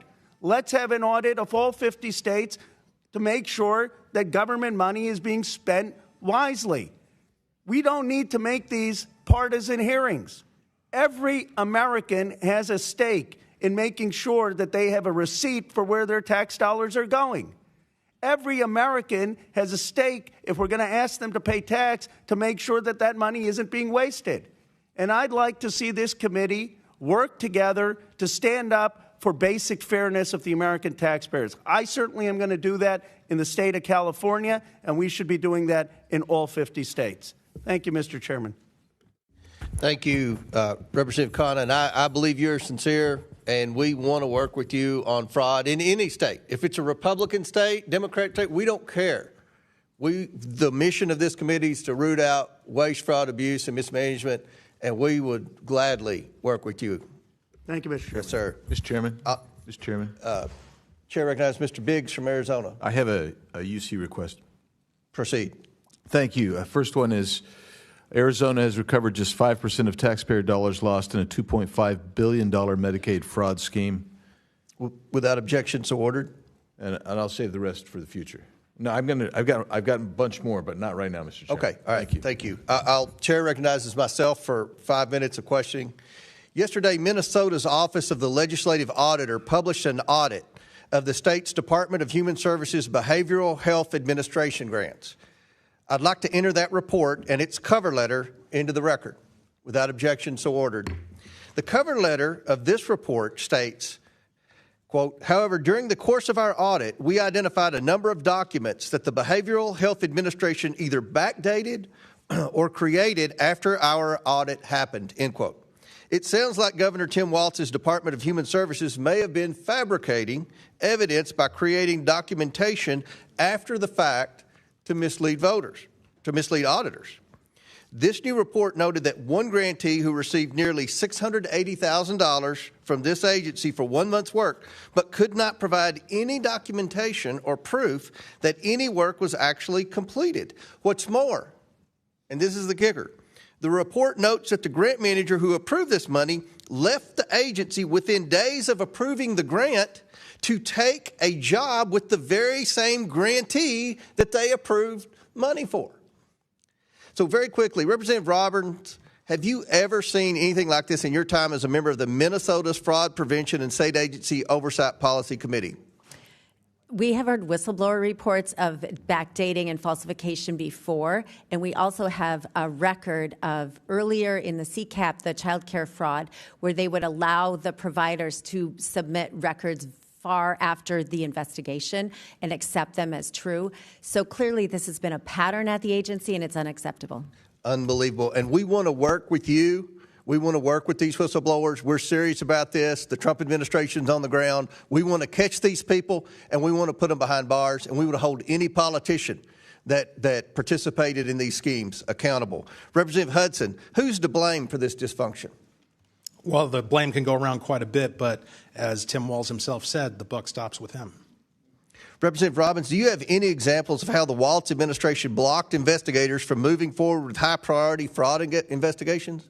Yes, we do, Mr. Chairman. I have met with whistleblowers and gotten documents from them about how after the original CCAP whistleblower report came out in March and April of 2019, subsequent to that, there was an Office of Inspector General within DHS that had investigative authority to do surveillance, warrants, and seize electronics, and they were shut down. They were told they could no longer do criminal investigations. They were told they could no longer meet with the Bureau of Criminal Apprehension agents that were assigned to them without supervisor's approval. And instead, when they found one of the other members talked about how they changed the language. They went from calling it fraud to calling it overbilling. And they created an overbilling committee to all the investigative agents now couldn't do criminal investigations, and they had to flag issues of overbilling, and then a committee would decide if any of that overbilling would be recouped. Committee appointed by Walz? No, appointed within DHS. Oh, appointed by the own bureaucracy. Yes. So they shut down criminal investigations. They created a committee to call it overbilling and decide if overbilling investigations would even try to recoup the money. This is evidence that Tim Walz interfered with investigators who knew there was fraud. The rumors of fraud have been taking place. I've been hearing them for a decade, and yet he interfered to try to obstruct their investigation of fraud. Yes, his agencies shut down criminal investigations. Representative Hudson, we didn't get $9 billion stolen overnight. How did the fraud in Minnesota become so widespread? Well, listen, let me give the maximum benefit of the doubt that these programs were designed for a beneficial legislative intent. Of course. The way that it happened was by when people recognized that the system wasn't working and they raised those concerns were ignored, and a culture suppressing raising those concerns was fostered by the Walz administration. So obviously there was a lack of oversight by the Walz administration. Why would Governor Walz let $9 billion in fraud occur? Mr. Hudson. In my opinion, because it was politically beneficial to Democrats. Again, the Somali community is a huge constituency group, and we've had some tight races in Minnesota, and it makes a difference for them. Because it's a huge part of the Democrat voting base in Minnesota. Is that correct? Correct. Representative Raric, Governor Walz's announcement not to seek a third term seems to be an admission of guilt, I think, to most Americans, and an attempt by the Democrat establishment to cover up his role in the rampant fraud. He claims this is so he can focus on defending the people of Minnesota against criminals who prey on our generosity. As someone who has been in the Minnesota legislature longer than Tim Walz has been governor, can Governor Walz actually be trusted to defend Minnesotans when he allowed fraud to fester for his entire tenure as governor? Mr. Chairman, if Governor Walz was serious about stopping fraud, he would have done it in 2019 when he took office. He has done nothing other than appoint commissioners that suppressed fraud and retaliated against their own employees. And just think, this man was almost elected Vice President of the United States. This was the pick for the sitting Vice President of the United States to be the next Vice President of the United States. This is unbelievable. If people aren't held accountable, if people don't go to jail for this, this will continue, not just in Minnesota, but other states. And we're going to do everything we can on this committee to work with you all and every whistleblower in Minnesota and any other of the 49 states who wants to come forward to expose waste, fraud, and abuse. We're going to work with you and eliminate it and hold people accountable. Chair now recognizes Mr. Mfume. Is that right? Mr. Chairman, I just have a UC request. Okay, go ahead. First one is from the American Immigration Council. Immigrants contribute billions to federal and state taxes each year, as well as immigrants do not commit more crimes in the U.S. despite fear-mongering. Without objection, so ordered. Chair now recognizes Mr. Mfume from Maryland. Thank you very much, Mr. Chair. I want to thank you and the ranking member for bringing us together on this today. I have a request for unanimous consent to enter into the record a letter from James Clark, the Inspector General of the Minnesota Department of Human Services, directed to the Fraud Prevention and State Agency Oversight Committee of the House of Representatives in Minnesota, requesting information on the alleged 700 tips that have been received. I'd like to enter that with unanimous consent, Mr. Chair. Without objection, so ordered. Mr. Chair, I know we're up against the clock. Many of us are trying to get to the special briefings on the action that has taken place in Venezuela, and so we are leaving one by one. I do want to try to get a couple of things in before I have to depart also. I want to thank you again. As ranking member of this committee's subcommittee on government operations, it has been my focus to combat waste, fraud, and abuse within the federal government for the last 3.5 years. Regardless of what side you're on, what side of the aisle, or what you believe, as has been stated, everybody should be against fraud. It requires our collective attention to address the issue and to minimize the consequences that we are seeing that are taking place. Not minimize the consequences to the perpetrators, but minimize the hurt to taxpayers in this country. As ranking member of that committee, we have committed ourselves to fight this full and necessary issue over and over again. And I believe that from most of the people I've heard, we all are in concurrence that stealing from taxpayers is the wrong thing, period. Now, the distinguished gentleman from Texas, Mr. Sessions, and I, who is the chairman of that subcommittee, have been working together on a bipartisan basis to create a congressional scorecard to assess the progress of key government spending programs in reducing fraud and improper payments, both through the federal government and through states. Additionally, through the American Rescue Act plan, Congress has provided funding for PRAC, as well as the Pandemic Analytics Center of Excellence to deter, detect, and prevent fraud across multiple state agencies and multiple federal agencies. I've also co-led several bills here in the House that address that type of fraud. Congress should defend these programs that seek to find a way to root out this problem, and we need to do that in a bipartisan, nonpartisan way. The Council of Inspector Generals for Integrity and Efficiency, in their report a year and a half ago to the Congress and to the President, found that every dollar spent on the Office of Inspectors General, as a result, $26 was saved for every one that was spent. Now, that's a return on investment that taxpayers deserve, and unfortunately, the Trump administration illegally defunded CIGIE last year, and I've joined with my colleagues, several of whom on this committee, in leading several letters to oppose that unlawful set of firings of inspector generals. I urge this administration again and my colleagues to restore the congressionally designated funding to CIGIE and the offices of inspectors general so that we might be able to continue the work necessary to combat waste, fraud, and abuse. Before I yield, I want to thank Mr. O'Connor for his comments that this issue should be nonpartisan, that when we make it something other than that, we take away from our ability to bring about change, and we in some sort of way chip away at the sort of belief that the public has that we are really serious about doing something here. So it was concerning to me also to have heard some of the xenophobia that began earlier in this hearing, Mr. Chairman.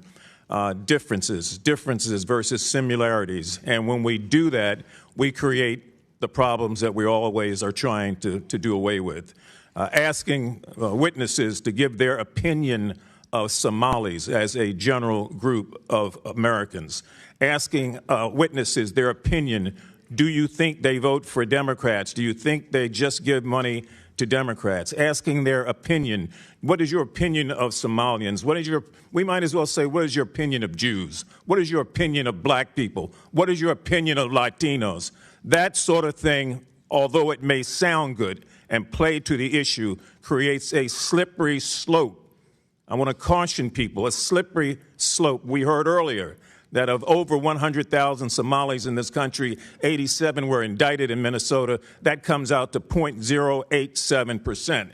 Those sort of things create, I think, the disbelief that a lot of people have that we're about doing the business that we ought to do. And it gets back to the point that the gentleman from California raised, that we've got to find a way to keep this from being partisan and to keep it from being subjective. I would yield back, Mr. Chair. Gentlemen, you're right. Chair recognizes Mr. Biggs before I go to Mr. Crane. Mr. Biggs, you have a UC? Yes, sir.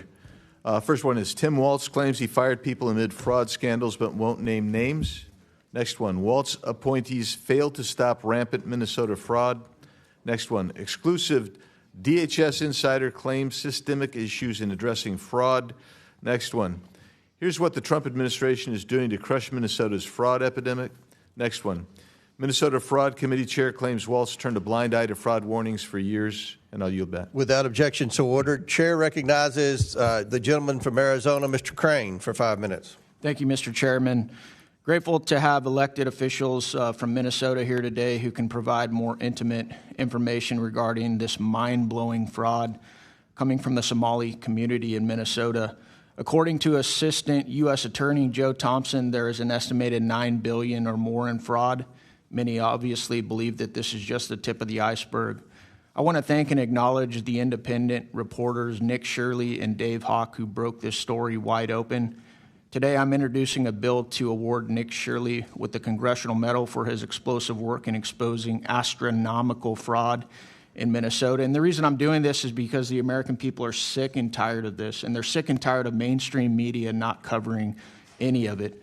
The biggest question that most Americans, however, have is this: is this incompetence at the executive level with the governor and attorney general? Are they involved and complicit? I'm going to start with you, Ms. Robbins. Thank you, sir. My understanding is that they were certainly aware of the fraud and they did nothing to stop it. And there were plenty of opportunities. And their commissioners and their agencies also undermined efforts to tighten internal controls.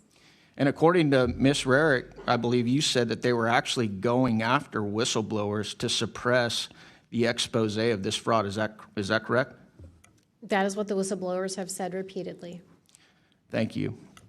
One thing that is so alarming is the reporting that many of these fraudulent companies are then donating the stolen money back to the same Democrats that are protecting them and advocate for these very programs. Is that correct, Mr. Hudson? I would agree with that statement. Well, we just had one of my Democrat colleagues said these are just opinions. Do you know, are these guys donating money back to Democrats? Yes, they are. I'd like to enter into the record, Mr. Chairman, an article from Breitbart News saying, with the title being Database Searches Show Somali Fraudsters Funding Democrat Politicians. So these aren't opinions. Without objection. There's actually reporting on this. Are you guys aware? You guys are elected officials in Minnesota, right? Are you guys aware of the reporting that some of the stolen money is getting funneled back to the Islamic terror group Al-Shabaab in Somalia? Mr. Robbins. Yes, sir. And we have evidence of it going back as far as 2012, where a man was convicted of sending $21,000 to Al-Shabaab. In 2011, 2 Minnesota women were convicted of sending money to different groups. Someone else, we have multiple references of how the Al-Shabaab takes a cut when the money gets to Somalia through the Hawala network. So I think there's ample evidence on this and federal convictions. Yeah, that's outrageous. Obviously, one of the biggest reasons so many Americans are outraged by this massive exposure is because we generously and often foolishly allow immigrants and people into our country, and then they rob the American people blind while our debt skyrockets and the American people struggle to make ends meet. Are you guys hearing from your constituents the same outrage that I'm hearing from mine about this issue? Minnesotans are fed up.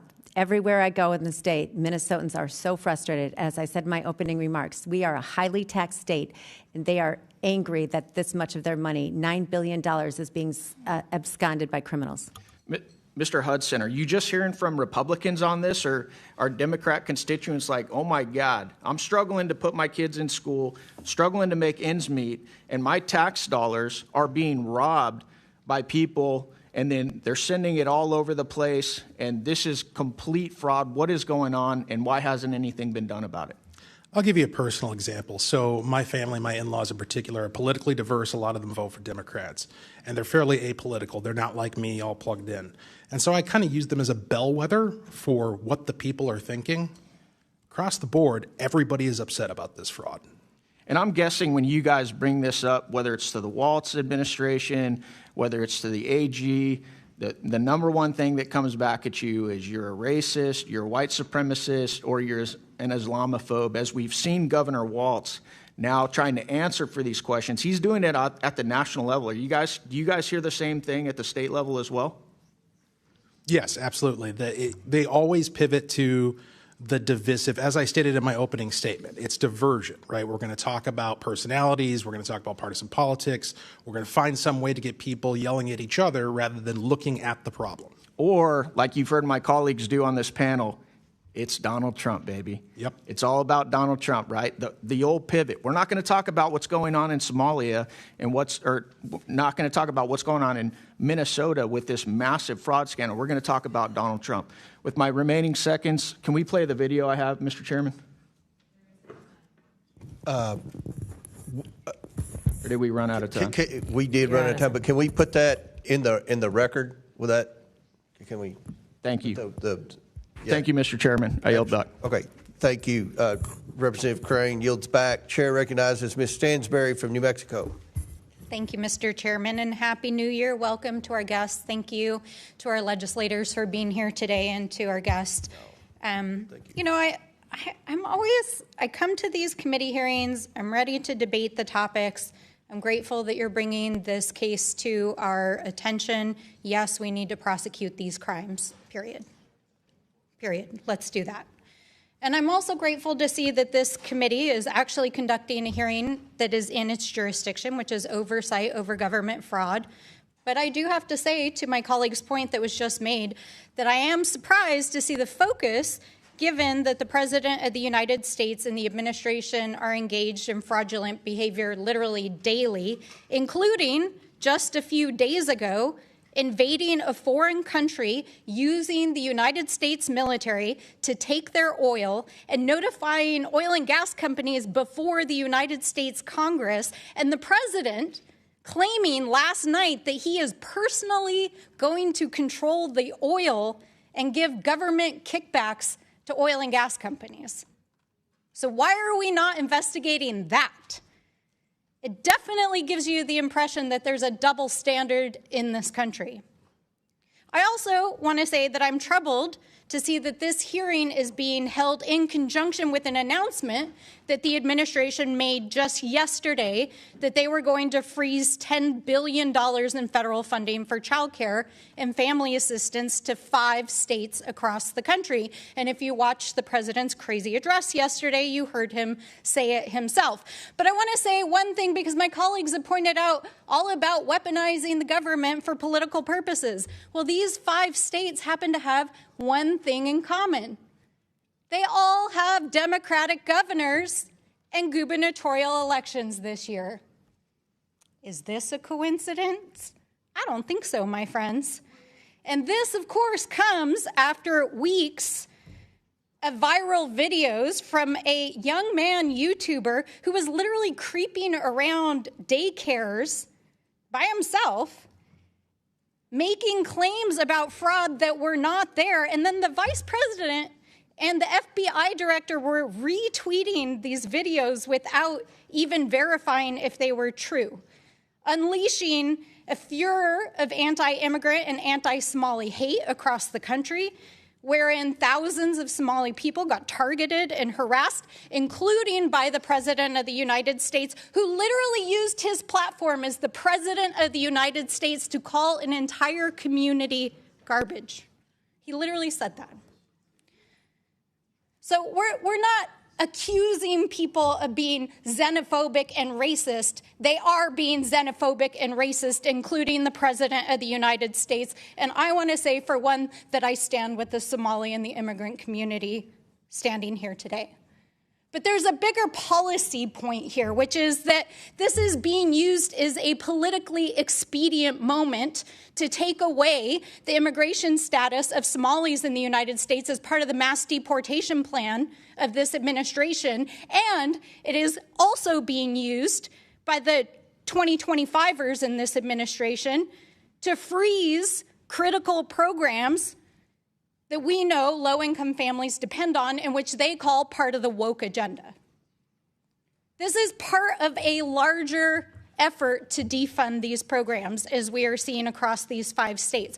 So I think it's important to pull back the curtain a little bit about what is actually going on in this hearing and its coordination with the administration, that this is about, one, demonizing political opponents in Democratic states during a major election cycle. 2, it's about demonizing the immigrant community to support cruel and illegal mass deportation policies.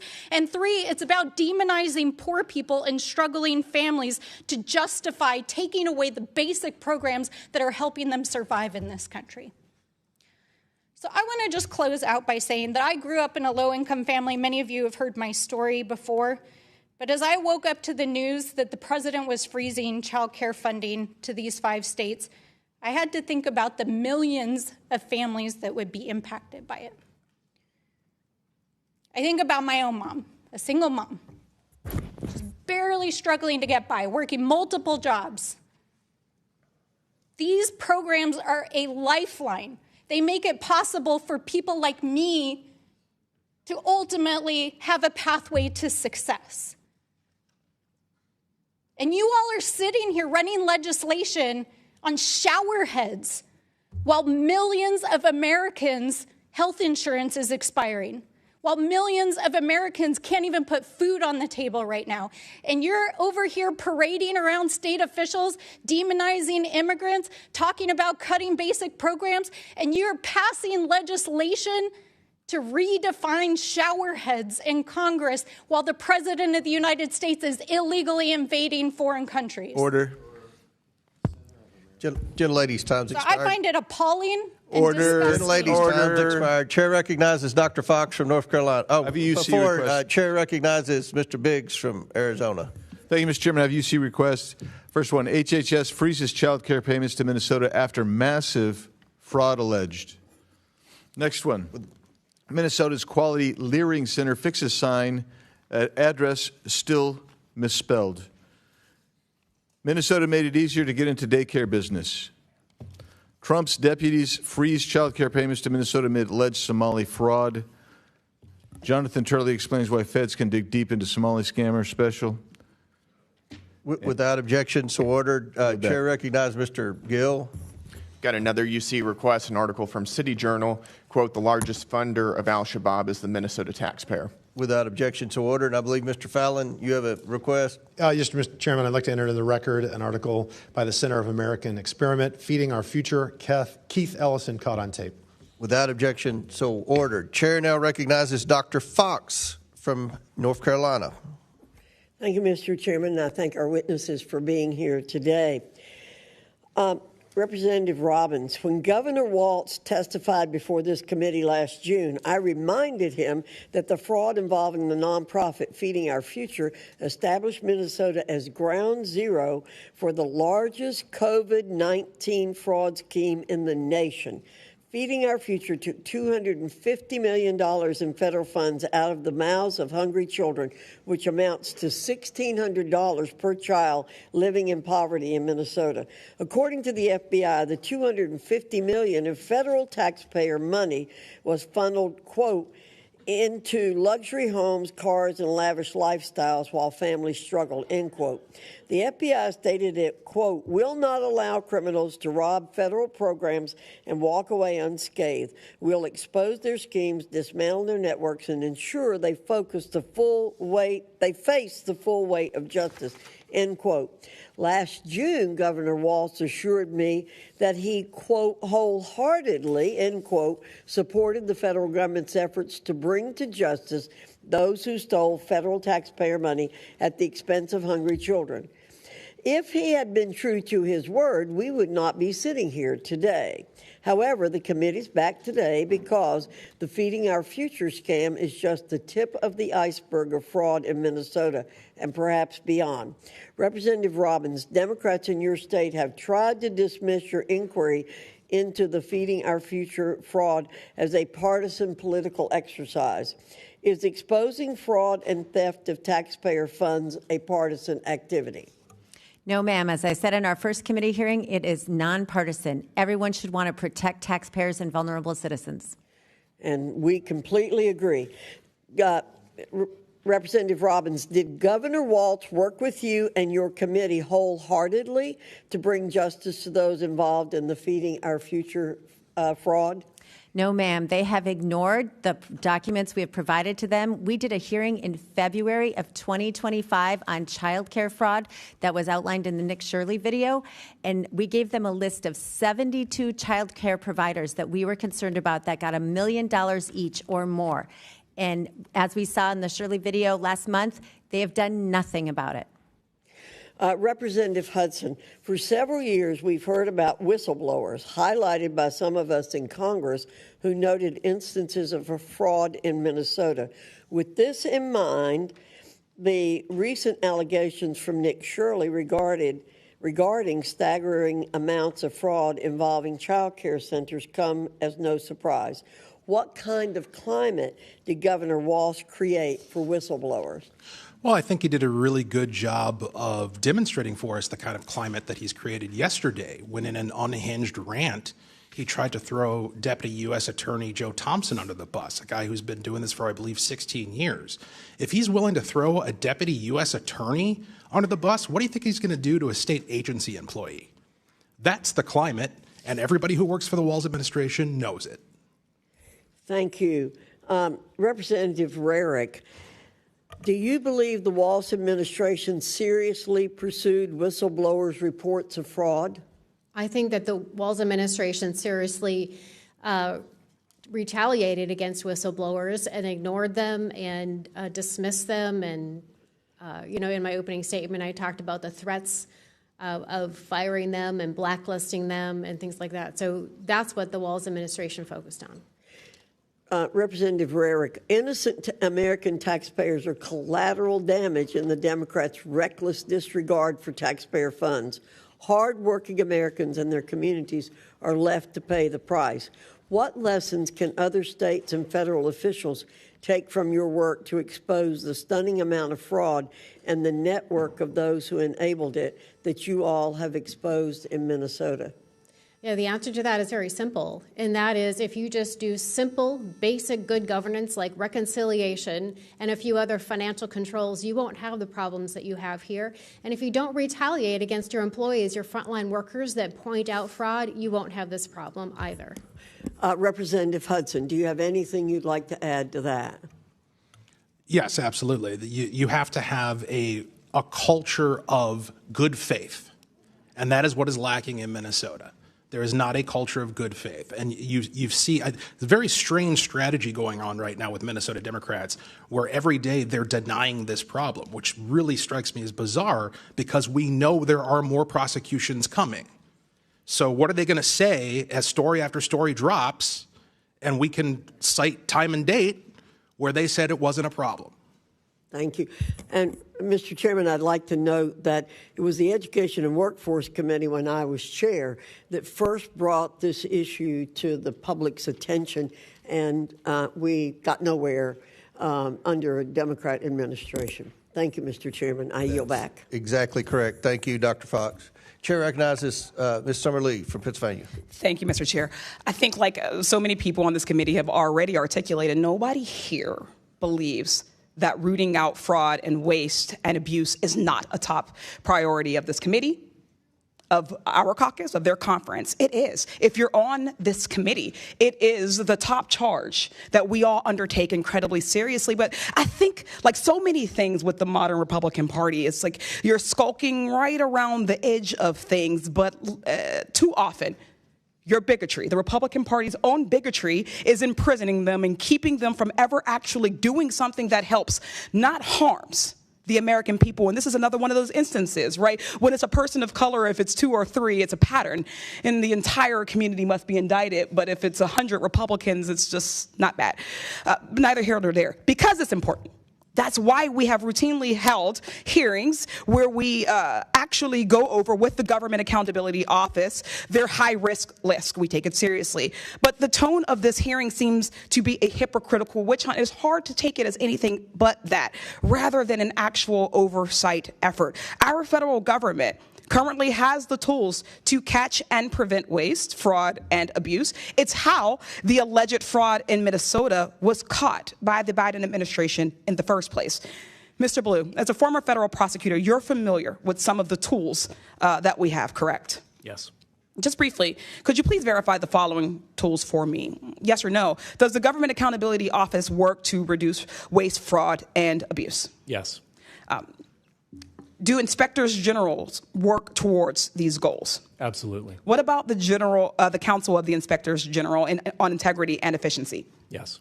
Are whistleblowers important to rooting out waste, fraud, and abuse? Absolutely. Has the Trump administration helped or hurt these tools? Certainly hurt it by disbanding the Council for Inspectors General and then ultimately firing 19 IGs.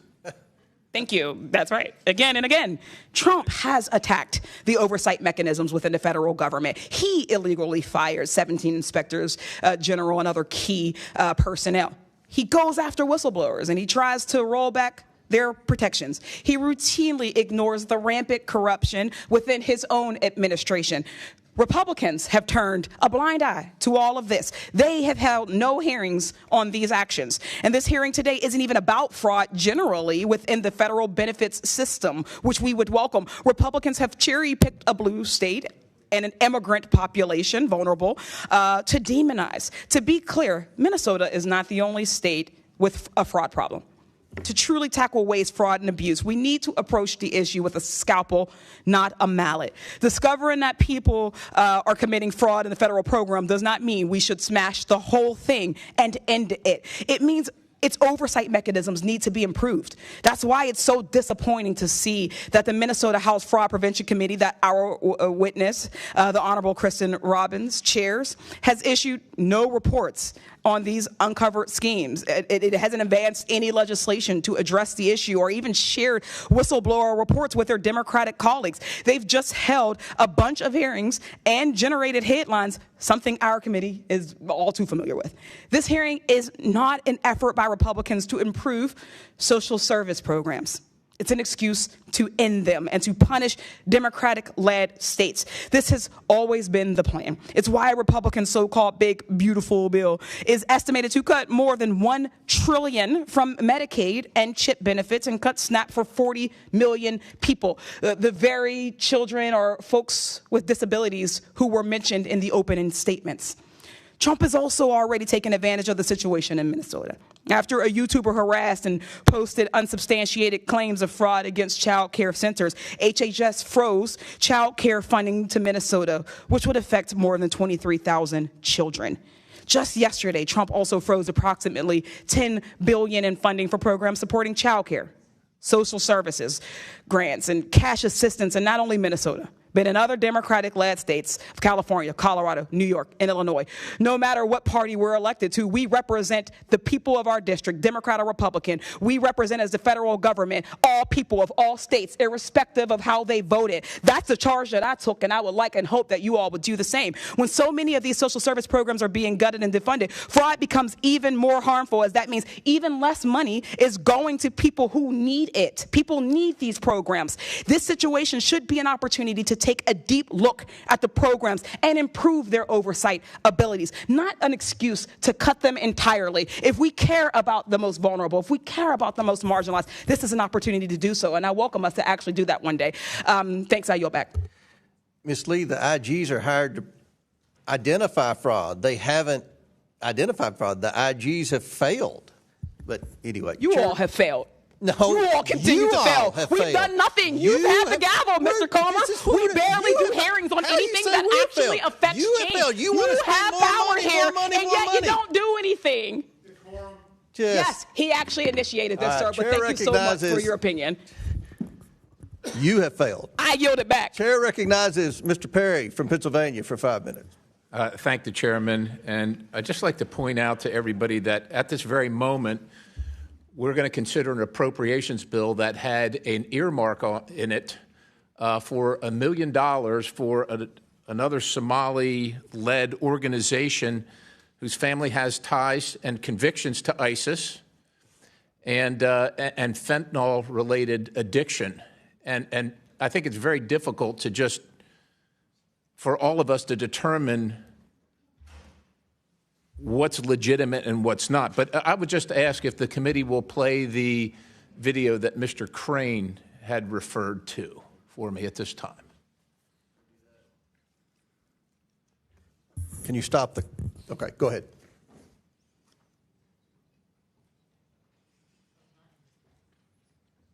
We get the sound turned up. You can see the subtitles there.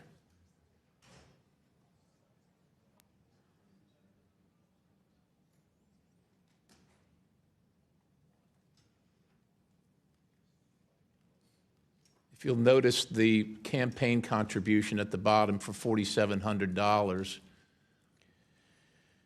and then the $250 million fraud scheme associated with said individuals. Listen, ladies and gentlemen, it's not me calling out one community or another, one individual, representative or another. It's fraud. Representative Robbins, Hudson, and Raric, thanks for your service. I know it's difficult, and you're operating in difficult circumstances where it doesn't sound like you got a lot of support. And I imagine that as Ms. Robbins, Representative Robbins, you're the chair of the Oversight Policy Committee. Is that right? Yes, sir. Yeah, I imagine at the state level you don't quite have the resources you need to track down all this stuff. This federal jury found that Feeding Our Future mastermind and co-defendant, and also the contributor to one of your representatives from your state, one of our colleagues here, $4,700 for a $250 million pandemic fraud scheme. Like, you don't probably have the resources to find that kind of stuff. It's massive, right? And I suspect, as someone who, you serve at the pleasure of your constituents who want to see you elected and contribute to you, a $4,700 campaign contribution for a $250 million of, I guess, spending at the federal level is a pretty good investment for people. We're not here to pick on anybody, but I will tell you, I think the American people are particularly affronted when their goodwill is returned by stealing their hard-earned money. I just want to, if you can comment on that particular case, this Feeding Our Future, and the fact that these folks pled guilty to $250 million, and then connections to the political operation in your state, which is dismantling your state. Thank you, sir. Yes, so this is the big problem. There's a network of people who have been politically supporting the Democrats, who have also been contributing to them, and who have been involved in multiple schemes. So a woman who is in this child care group, the Minnesota Minority Child Care Association, Ikram Muhammad, she was later indicted in the Feeding Our Future scandal, as was her brother and her mother, and I believe a sister. And so it's a network that functions in our state that we have to get a handle on. And then one of the people indicted in that case for Feeding Our Future for money laundering $1.1 million, then they used that same company, shell company they did the money laundering with, to buy property for an assisted living facility after they were indicted. And then his wife has a company getting millions of dollars from the state to provide services to the assisted living facility bought by his shell company he's already been indicted for. They do not shut off the spigot. So That's the problem. This is completely outrageous, obviously. I'm not an attorney. Are any one of you three attorneys? Are you? So, Yes, sir. you said, Representative Robbins, that you informed the governor of these things. That's what you said, right? That's your testimony here today. Yes, sir. I did a hearing on it, and I brought charts and laid out the roadmap.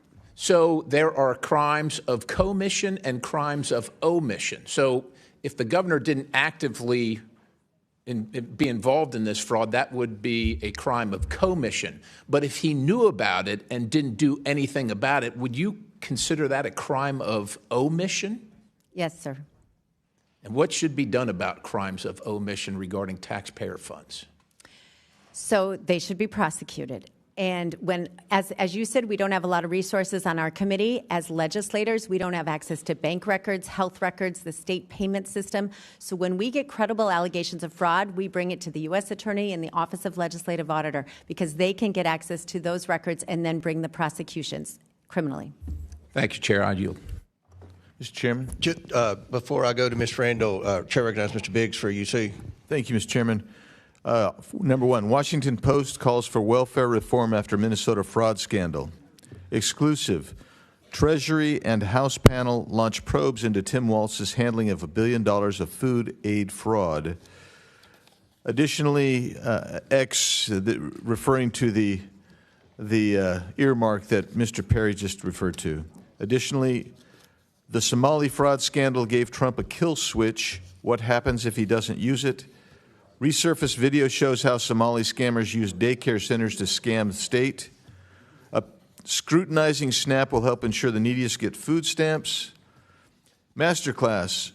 A.G. Hamilton School's WAPO hack playing race card to defend Somali fraud ring in Minnesota. Tim Walz was brought down by a scandal hiding in plain sight. Unearthed surveillance video shows parents allegedly helping with fraud. I yield back, Mr. Chairman. Gentleman yields back without objection, so ordered. Gentleman yields back. Ms. Randall, a couple of our witnesses have requested bathroom breaks. I told them, the ranking member and I agreed, they can go and come back. We're going to keep the hearing going. If your questions were pertaining to one of them, we'll skip to someone else. If that, do you want to go ahead? All right, Chair recognizes you for 5 minutes.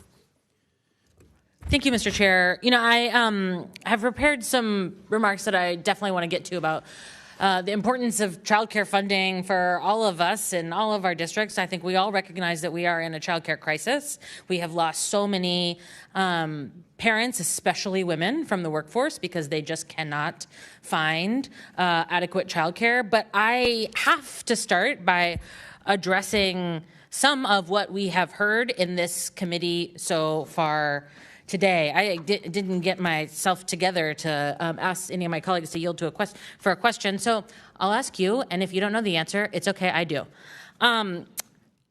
What % of sexual assaults in the United States are committed by white men? I do not know. 57%. Of the January 6th insurrectionists who were pardoned, do you know how many have been charged and convicted and arrested of additional crimes, including child sexual assault, kidnapping, production of child pornography, rape, conspiracy to murder an FBI agent, domestic violence by strangulation? I do not have that information. No, 33 since their pardons. Of the 21,504 murder offenders in the United States in 2023, do you know how many were white? No. 8,842, which is 41%. Following the domestic extremist tracker that GW compiles, since 2015, there have been 643 individuals charged, 447% found guilty. Do you know how many are men? You tell me. 95%. We can trot out all of the data that we want to create the sense that there is a bad guy. There is a bad group of people. There are folks who are not among us. There are folks who are other. And I think we should spend a lot more time looking at ourselves, looking at American citizens looking at white men who are committing violence at disproportionate rates in our country, who are committing crimes at disproportionate rates in our country, including the President of the United States, who is sitting at 1600 Pennsylvania Avenue, as so many of my colleagues have pointed out. I also want to say, I've heard a lot about the Somali donors to political campaigns. We all acknowledge, right, that you cannot donate to a political campaign in the United States unless you are an American citizen, right? I'm just going to acknowledge that. You know who else is getting rich as a campaign donor? The expense of the U.S. taxpayers and because of the decisions that this government has made.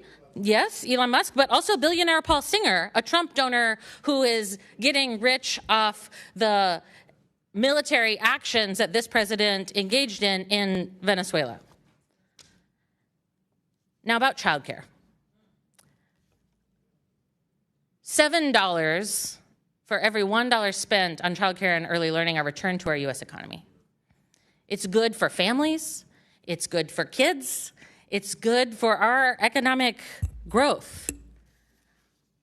But we are still facing a childcare crisis in this country. Chair Robbins, I understand that you have 3 kids and that they were enrolled in daycare at one point before you became a stay-at-home mom.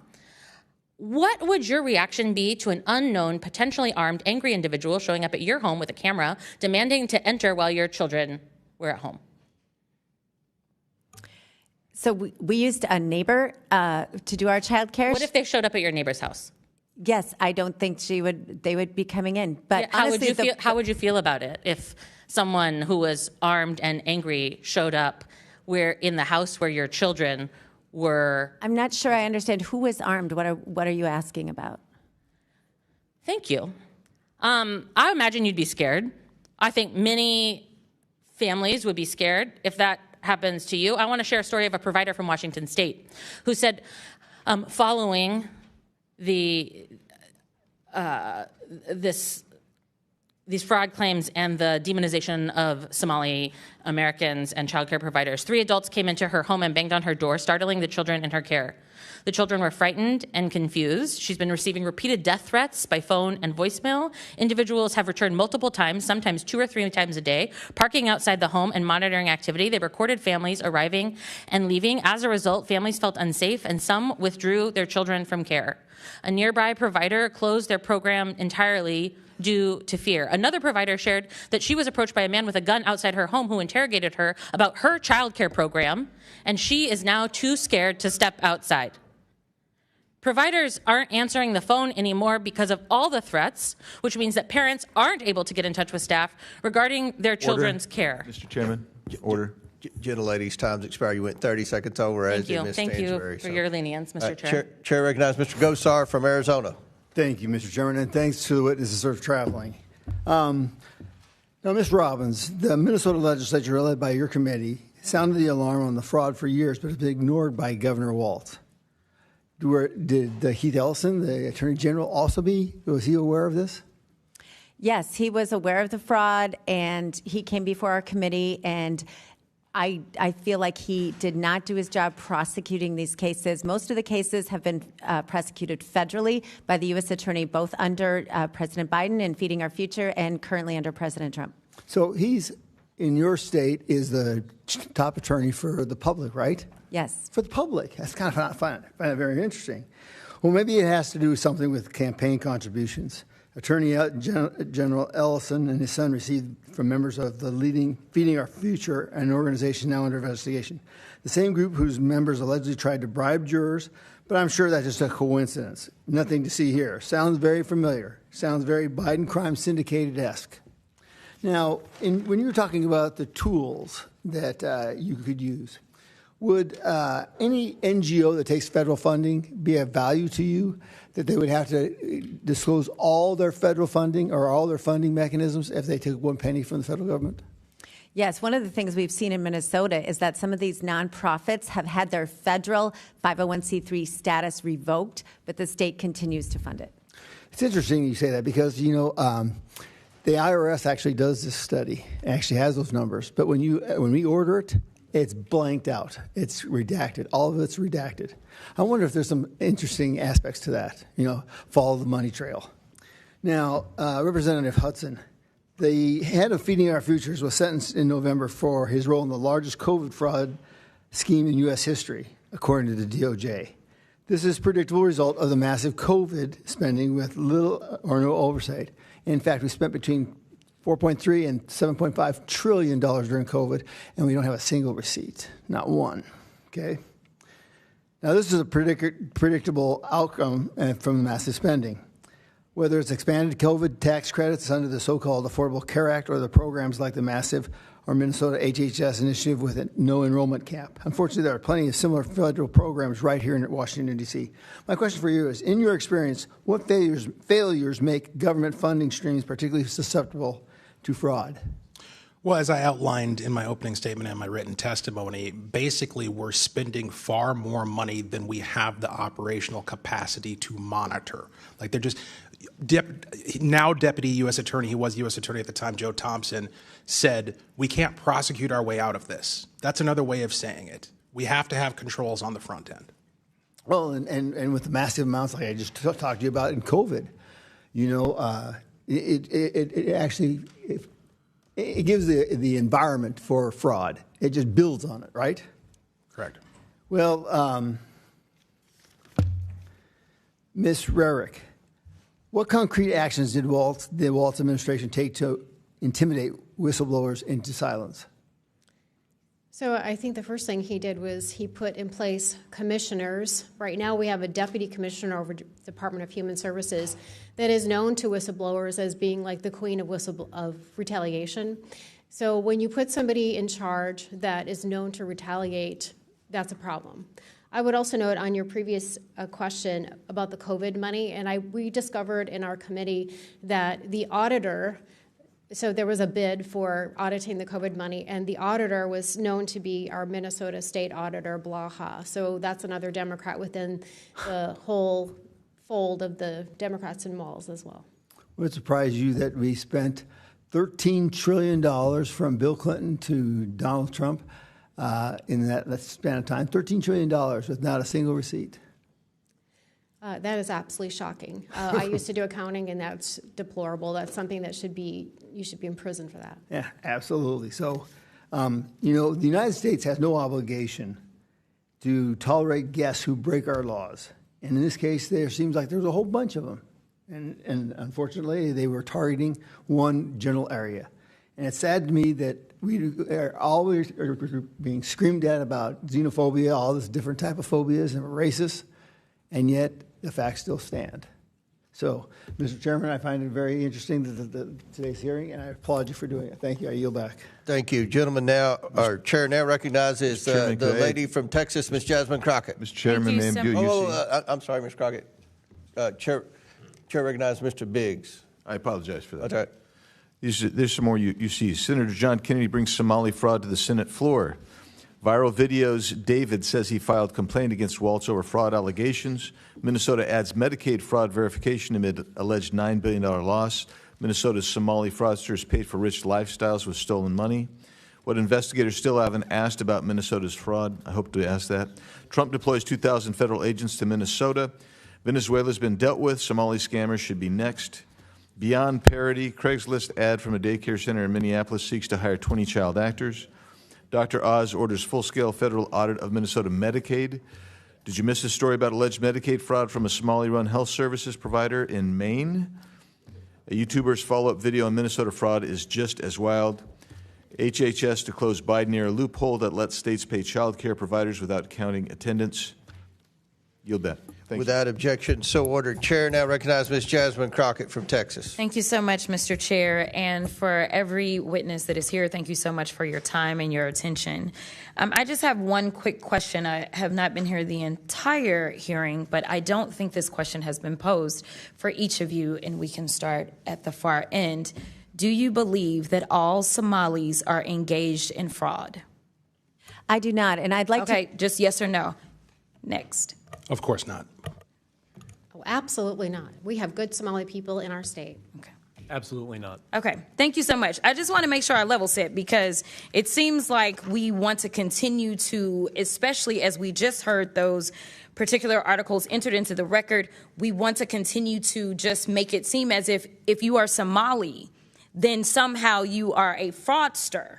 And this administration has decided that it wants a target on their backs. And so when my colleague, Ms. Randall, decided that she wanted to talk about the threats that are being made towards various Somali people, the reason she brought it up is because this particular side of the aisle has a tendency of if one person does something bad, especially if they are an immigrant, then we are going to cast aside that entire community. So I wanted to level set, and I appreciate your honesty because that's something that we very rarely get from my colleagues on the other side of the aisle. In fact, if we want to talk about fraud, I got a lot of fraud that we're going to talk about because we're going to get into this, but I am very curious to hear. Let me ask you, Mr. Baloo, are you aware of allegations that $50,000 in taxpayer dollars have been given to someone that is currently sitting in this administration by the name of Tom Homan? Are you aware? Okay, that's a yes. I am. Okay. And last I checked, and correct me if I'm wrong if you have different information, but he was given that $50,000 in exchange for being able to provide contracts and kickbacks to people as soon as Trump was going to get into office. The DOJ was actually investigating this, but as soon as Trump got into office, last I checked, he actually said, go ahead and throw away that case. So it was a Department of Justice investigation, and he accepted the money from an undercover FBI agent in cash. Are you aware as to whether or not we ever got that $50,000 back? I'm not. Oh, okay. Are you aware as to whether or not this committee has decided to investigate that? I'm not. Are you aware as to whether or not any committee in Congress has decided to investigate the fact that we know that he took $50,000 from an undercover officer, and yet we still don't have that money, nor does he have any charges? I'm not. Oh, okay. All right. So let's get into it. We're living through the most corrupt presidential administration in American history, a $300 million ballroom, a $230 million payout from the Department of Justice because the president got his feelings hurt because he had to be investigated for being a criminal.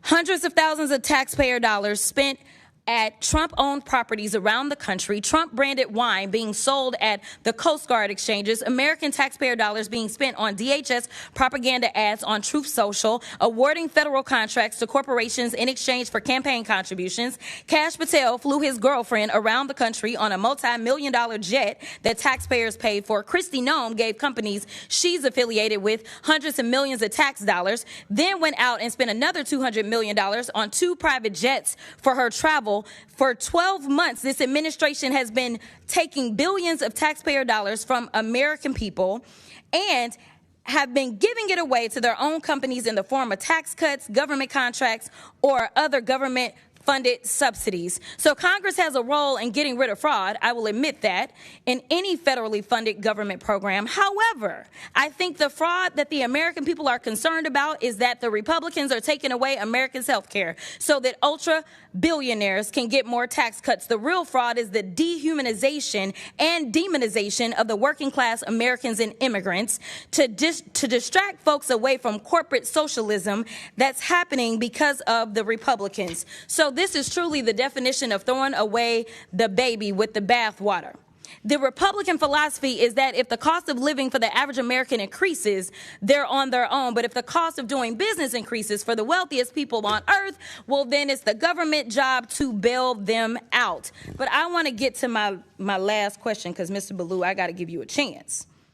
He's been issuing pardons for numerous people who have defrauded the American people. And Republicans on this committee, yeah, just as quiet as the room just got, right? So, Mr. Baloo, talk to me about how the Trump administration has welcomed fraud across government by purging DOJ attorneys and shuttering ethics office across the federal government. Well, you know, one of the things that's been a common theme in this discussion so far is potential government employee involvement in some of these schemes. That hasn't been proven yet, but it does seem to be alleged. The concern that I have is the office that would prosecute that in the Department of Justice, the Public Integrity Section, has been largely defunded and decimated. Thank you so much. And my time has expired, but I do have some UCs, Mr. Chairman. You want to do them now? I do. Okay. The first one is from Truth Out. Trump grants clemency to executive who led $205 million Medicare fraud scheme. Without objection, so ordered. The next one is Trump commutes sentence of Dr. Solomon Melgen, eye doctor, found guilty of Medicare fraud. Without objection, so ordered. The next one, healthcare fraudster Philip Esfermaze is latest Trump clemency recipient to be arrested. He defrauded more than $1 billion from Medicare. Without objection, so ordered. Trump pardons nursing home owner and supporter convicted of $7 million in tax evasion. Without objection, so ordered. Trump and pardons, we'll want all that stuff to put in the record. So, I will. I got you. Trump pardons cost victims and taxpayers $1.3 billion, House Judiciary Committee Democrats review says. All right, without objection, so ordered. Chair now recognizes Mr. Big. Mr. Chairman. Yes, Chair recognizes Ms. Chairman. Mace. Chair recognizes I have a request to be recognized to make a motion. I'm sorry? I have a request to be recognized to make a motion. Yes, go ahead. I move that the committee issue a subpoena to the Department of Homeland Security and the U.S. Citizenship and Immigration Services for all records related to the immigration and naturalization of or any immigration benefit received by Ilhan Omar of Minnesota, Ahmed Abdi Salan Irsi, also known as Ahmed Aden, Ahmed Nur Saeed Elmi, and any members of Ilhan Omar's family. Okay, another motion is made. The committee will hold this motion in abeyance until the end of today's hearing. The committee will now proceed with today's hearing. Thank you, Ms. Mace. Chair recognizes Mr. Biggs from Arizona. Thank you, Mr. Chairman. A report that came out yesterday indicates that on average, almost $1 million a day in cash is being sent from Minnesota out of the country by a small group of Somali carriers. Are any of you familiar with that on the panel? I'm not familiar with that particular story, but that story has been in Minnesota for a long time, where millions of dollars has gone out of MSTP, our airport, in cash to Somalia. Mr. Chairman, I ask that this be admitted as part of the Without objection, so ordered. Thank you. The Biden administration required states to pay health care and daycare providers before verifying any attendance at a daycare and before care was delivered. That's fine. Would you say that policy facilitated the funneling of funds or defrauding of government funds? We'll start with, we'll go down the panel. We'll start with Representative Robbins, please. My understanding is that there weren't ever enough internal controls, but under Medicaid rules, the Walz administration already had the opportunity to stop payment when there were credible allegations of fraud. They had the opportunity to do prepayment review. They could do all of those things, and they did not use those tools. Not only does paying people before they deliver a service introduce an obvious opportunity for people to abscond with public dollars, but we've heard these arguments in our communities back in Minnesota from Minnesota Democrats that it's just so important that we pay people up front because they can't afford to wait for the reimbursements. Yeah, Ms. Raric. Yeah, this is absolutely counter to good accounting and good accountability. So I would definitely say that you should be providing the service and getting paid after. Mr. Baloo, what do you think? I can't speak to that policy only because I'm learning about it just now. But I will say, my so then the question then is, do you think it's a good idea to pay for the service up front before it's delivered and without accounting? I can only speak to the criminal side of things, not the administrative side. But my concern here, again, is to the extent that there would be violations because of that change, the office responsible for prosecuting those crimes. So that's so you didn't want to answer the question. You want to filibuster. Thanks, brother. Appreciate it. Now, here where we're going to go is one of the things that you mentioned, Representative Robbins, is physical facilities and real estate. And as we've seen and looked at this, as I've looked at this, all of the public reporting that's out there, looked at a little bit of Exhibit A, that's like 2,800 pages or 2,300, whatever it is. Didn't get to look at all of it, but looked at some of it. I want to know, did anybody go in and find out who's owning all these properties? Because you have basically vacant properties ostensibly holding themselves out to be daycare centers.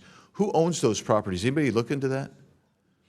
So some of our staff is looking at it currently, and I would encourage people to think about this as you look at your other states. So we have people who own the properties and then other people related to them or close to them that provide the services, and they both get remuneration.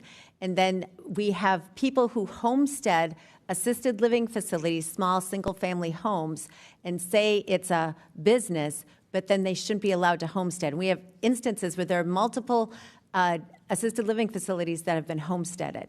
So the ownership of the properties and the ownership of the business is very important. This has gotten to be such a problem in Minnesota that people invest in the daycare business as an investment.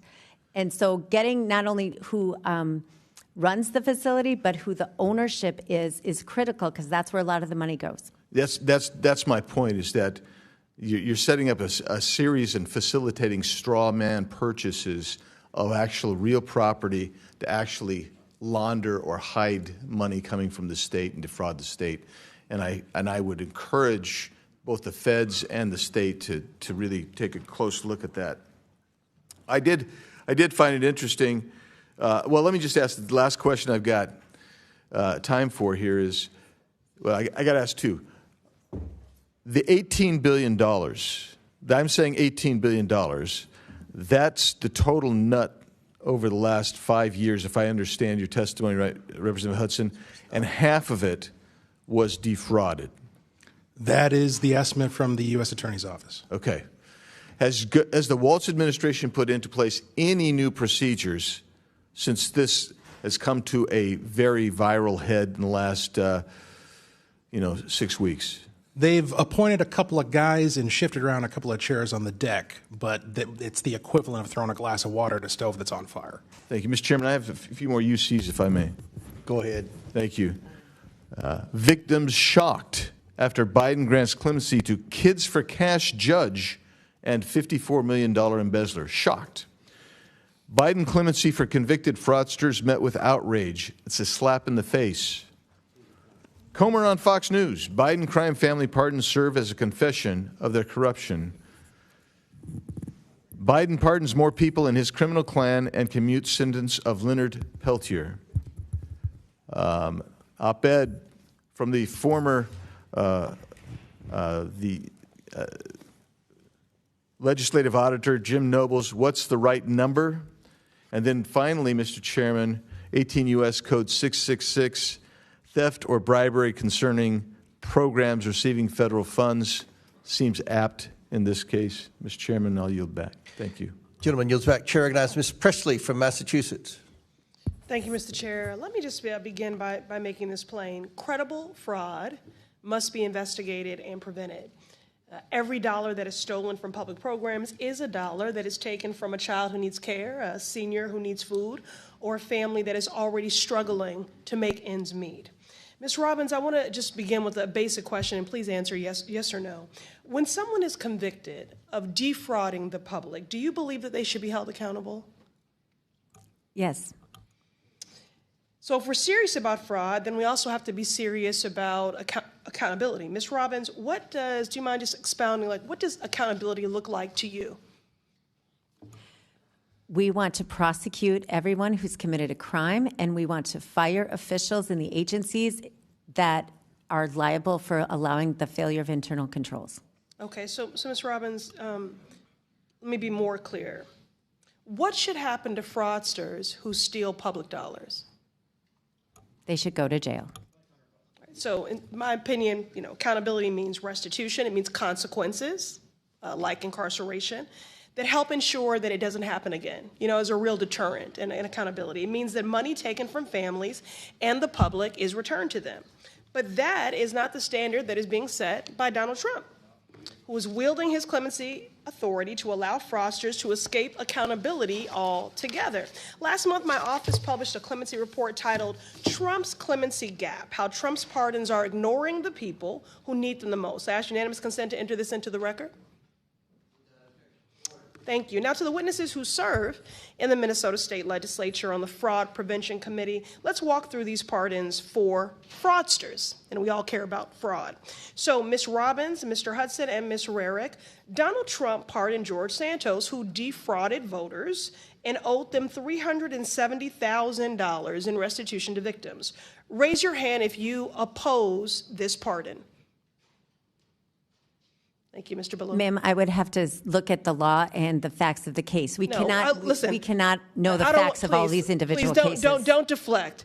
This is a very public case. You know who George Santos is. You know exactly what he did. We just agreed that, fraud is unacceptable. And you just talked about accountability. You said if people commit fraud and exploit the public good, that they should be incarcerated. So this is not a complicated question. So I will give you all one more opportunity. Ms. Robbins, Mr. Hudson, and Ms. Raric, raise your hand if you oppose the pardon of George Santos. Not playing this game. It's not a game. It's real life. It's not a game at all. Okay, but I will take your refusal to go on record, not only as cowardice, but that you do agree with that pardon of that fraudster. Moving on, Donald Trump also gave, and this has never been done before, presidential pardons to corporations that committed fraud. One example is the crypto company BitMEX that violated U.S. law and was fined $100 million. Now raise your hand if you oppose Trump's pardon of this crypto company. Not participating.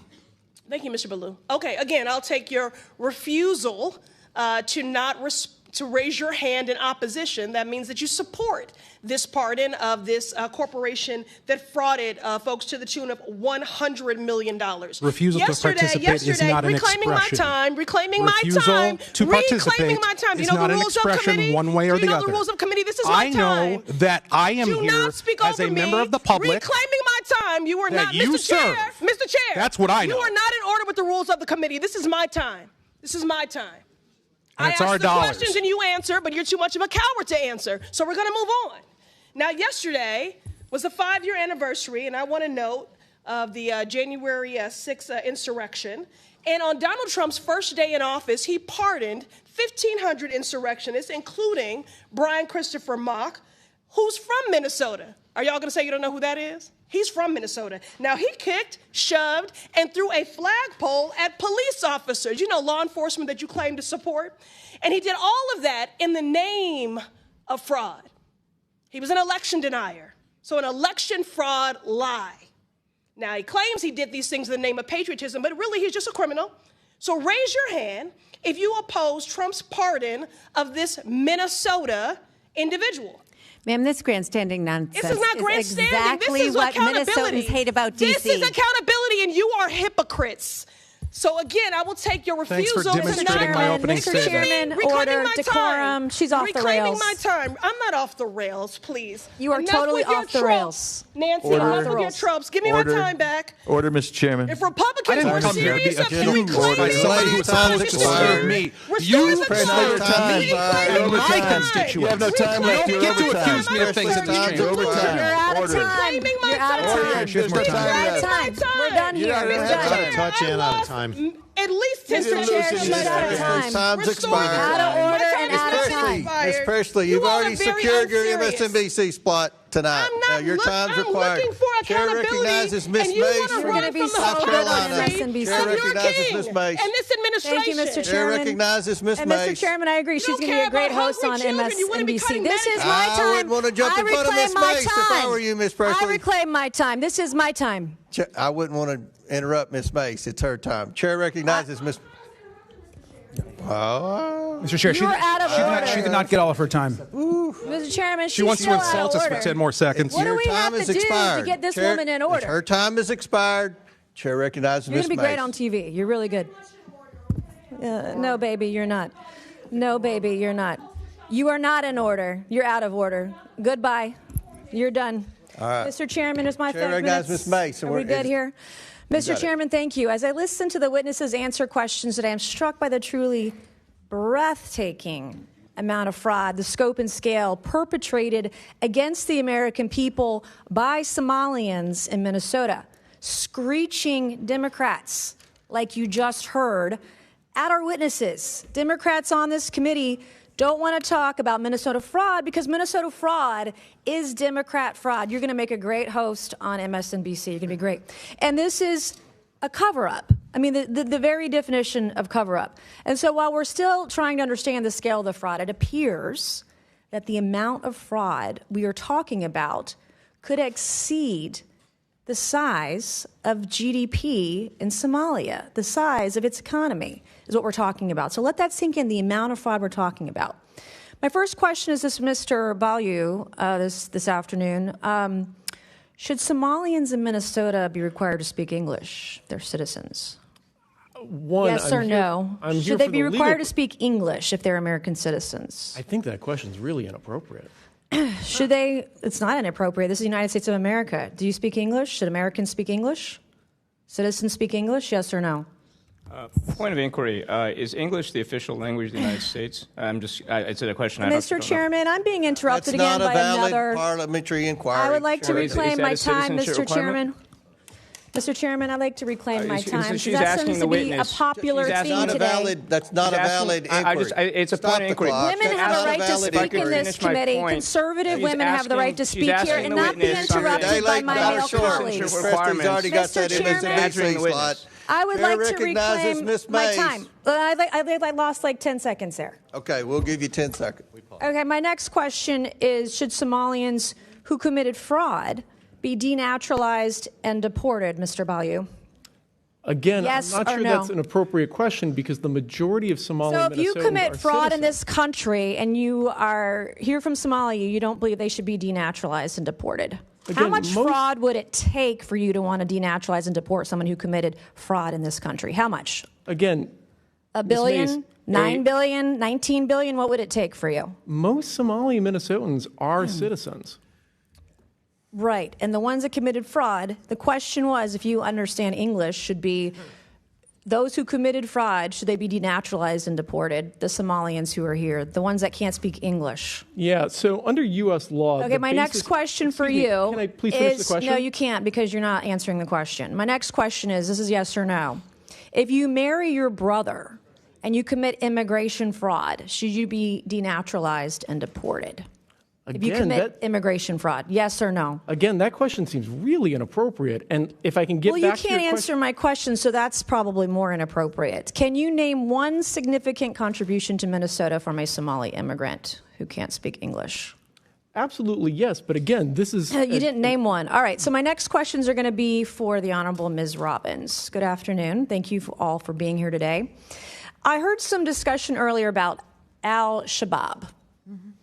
And the discovery that you believe some of this money that was defrauded the U.S. government went to al-Shabaab. Is that correct? Did I hear that right? Yes, it's been proven. How much money are we talking about? You know, we don't have an amount. So there's been specific cases where it's been charged where we have an amount, but then of the millions that go to Somali over the years in remittances, a portion of that we understand is taken as sort of a tax or corruption by al-Shabaab when it enters the country. Can you explain to us who al-Shabaab is? It's a terrorist organization in Somalia. And they're affiliated with al-Qaeda, is that right? My understanding is they are. I am on the DNI website where it tells me that since 2014, al-Shabaab has killed more U.S. citizens than any other al-Qaeda affiliate.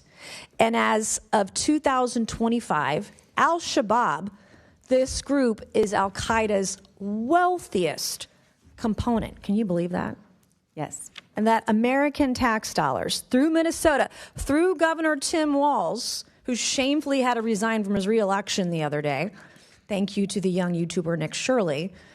This is the kind of thing that was happening in Minnesota. So I praise the Republicans who are here today from the Minnesota State Legislature exposing this fraud. And then, Ms. Robbins, when do you think Tim Walz became aware of the fraud? I think he's been aware of it since the beginning. This was a huge issue in our state in the year he ran for governor, and the OLA reports came out, first identifying the child care fraud in March and April of 2019 when he was in the first months of his term. Was Keith Ellison in on it too, knowledgeable, the Catholic turned Muslim guy in Minnesota? Yes, they were all newly in office, and this was very public knowledge in Minnesota. What role do you think Tim Walz and Keith Ellison played, his administration, in delaying investigations into the fraud? So I've outlined several things where they stopped our ability to strengthen internal controls, and they also shut down the criminal investigations by the OIG and DHS. Thank you, Mr. Chairman. I yield back. I do have two articles, Mr. Chairman, that I would like to ask unanimous consent. This one on FoxNews.com, Minnesota fraud probe will expand to other states. And then on House.gov, legislators blast DHS for revelations it had contracts with feeding our future fraudsters. Without objection to order, Chair somebody else seek recognition. Chair recognizes Ms. Ansari. Mr. Chair, I'd like to start with the UC request, an article from the Washington Post titled, "Trump Amplifies Conspiracy Theories on Killing of Minnesota Lawmaker." As we know, the president shared a video. Without objection to order. Thank you. So I want to start with this question for the lawmakers here from Minnesota. As you know, Donald Trump has been posting these conspiracy theories about the linking Governor Walz to the killing of your former speaker and insinuating that Governor Walz had something to do with it. Can you please raise your hand if you think this is an appropriate action by the President of the United States? Raise your hand, please.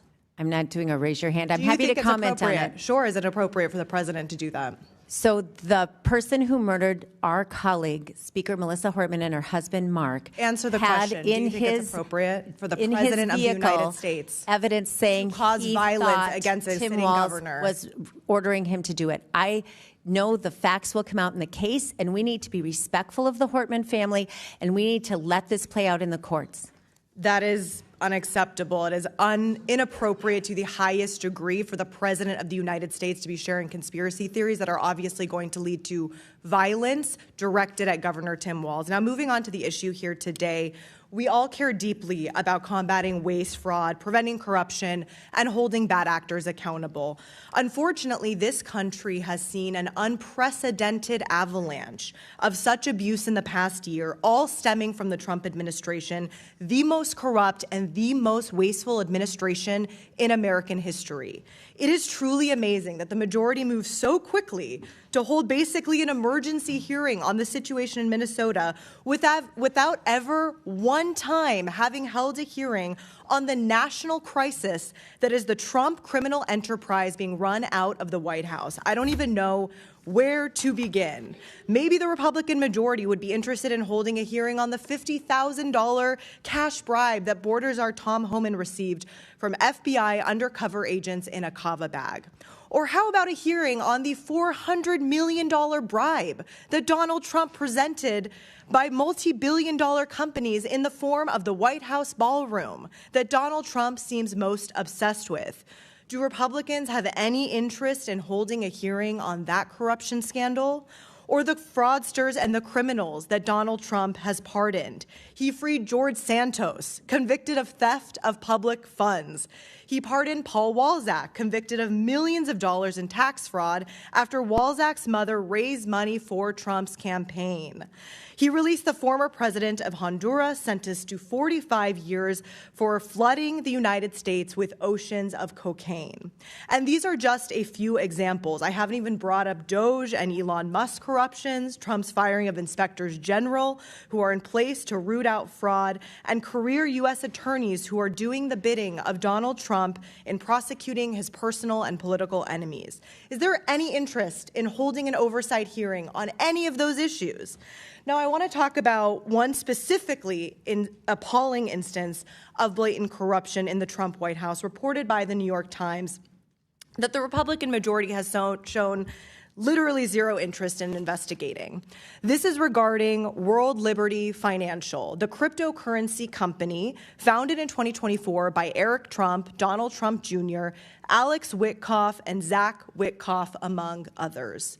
If those names sound familiar, it is because the company is a joint project by the Trump and Witkoff families, Steve Witkoff being Trump's special envoy in the Middle East. You may think that the president's financial interest in a secretive cryptocurrency exchange may be bad enough, but it gets so much worse than that. Emirati investment firm MGX invested $2 billion in the Trump-Witkoff crypto business, personally enriching the sitting president of the United States, his family, and Witkoff as a White House employee. This is at the same time that Witkoff is an envoy to the Middle East. He's the one negotiating with the Emiratis as an official representative of the United States government.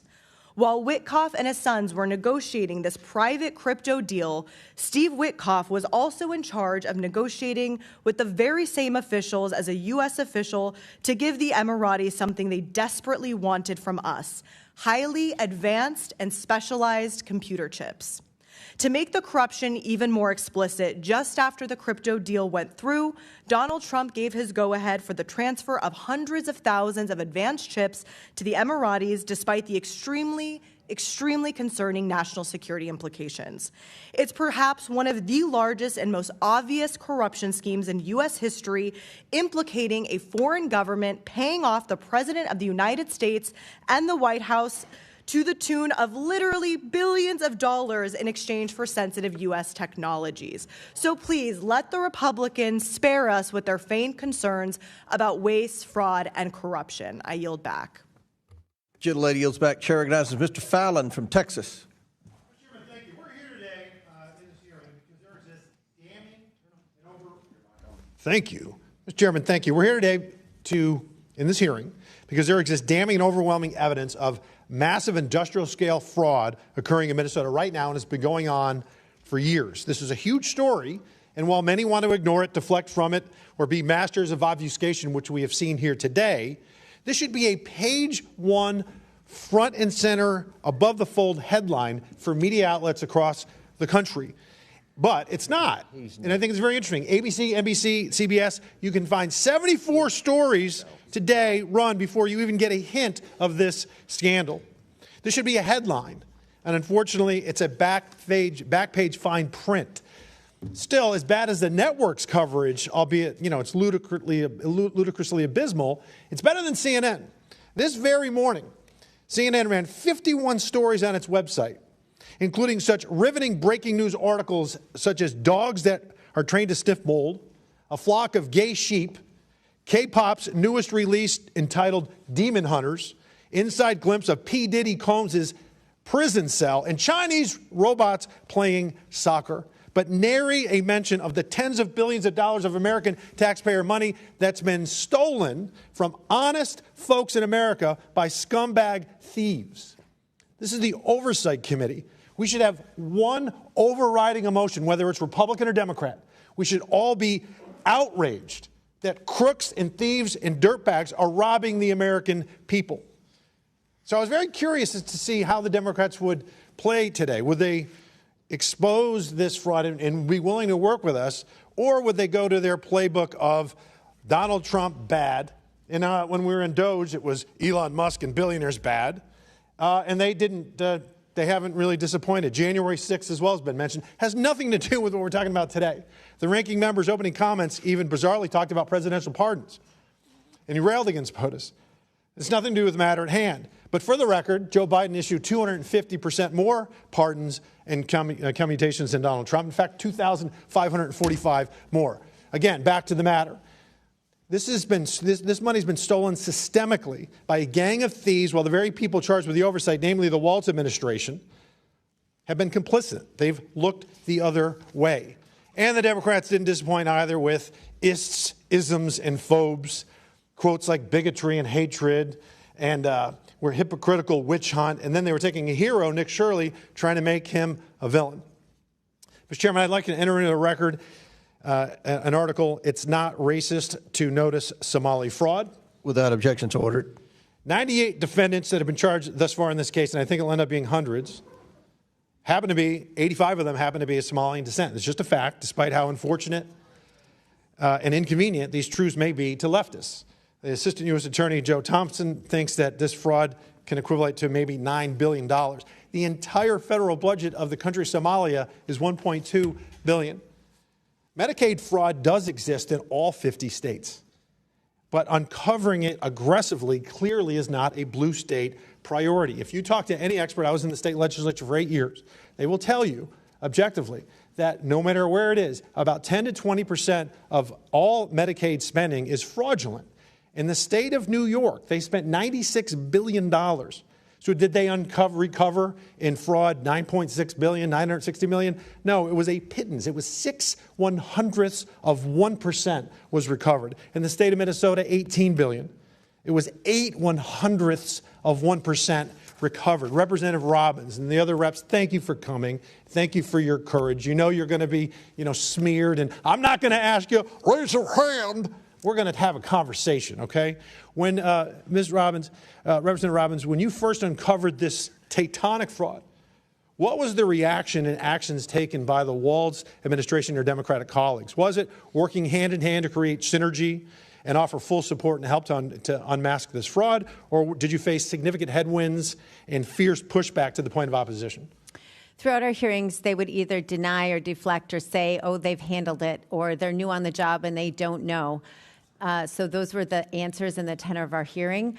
I provided documents to them outlining, as I said, in February, of 72 child care centers I thought they should look at. They haven't done it. I've sent 6 FOIA requests or data requests that have not been responded to. So they have not been good partners in rooting this out. So block votes in Minnesota in 2016, it was so close that I think Hillary Clinton won the state by about 44,000 votes. But if you have block 50,000 you can rely on in Minneapolis, that's rather helpful to win an election in Minnesota. But you know what, Mr. Chairman? Our Democratic colleagues, whether they be in Minnesota or here on this Oversight Committee, they'll eventually lure. I'll yield back. Gentleman yields back. Chair recognizes Mr. Bell from Missouri. Thank you, Mr. Chair, Ranking Member, and our witnesses for being here today. I believe in protecting our social services and recognize the need for comprehensive legislation that ensures transparency in the collection and use of federal funds to support these critical programs that serve our communities in need. The resources provided through social services ensure the welfare of the everyday person and family, and these resources and individuals deserve to be protected. These protections should come at all times, not just when politically beneficial. What we're witnessing from President Trump and this administration is an attempt to use social services and the welfare of the American people as pawns to promote their political agenda. Instead of caring for the challenges of the average person, this administration has deprived them of the very things that the president promised, which is affordable health care, housing, and relief from the rising cost of living. Through rolling back essential health care affordability, cutting funding for assistance programs, implementing harmful tariffs, and advancing legislation such as the One Big Ugly Bill, the administration's actions have ultimately caused more harm than good for the American people. Reports show that since taking office, President Trump has raised the average cost of living. Health insurance costs have risen by hundreds of dollars for the average person, with insurance plans increasing by more than 20%. Housing costs remain at an all-time high. And everyday grocery items show a steady increase, with prices rising by 15 to 20%. We cannot pick and choose when to care for the American people. The actions of this administration show a pattern. They first target our most vulnerable communities and then gut the very resources to help them. Today, it is our Somali communities and our child care assistance. Tomorrow, it could be your communities and the resources you and your family rely on for well-being. At its core, this is about the well-being of the American people. If we truly cared about those we have sworn to represent, we would be working to dismantle all the challenges they face, not just the ones that serve political interests.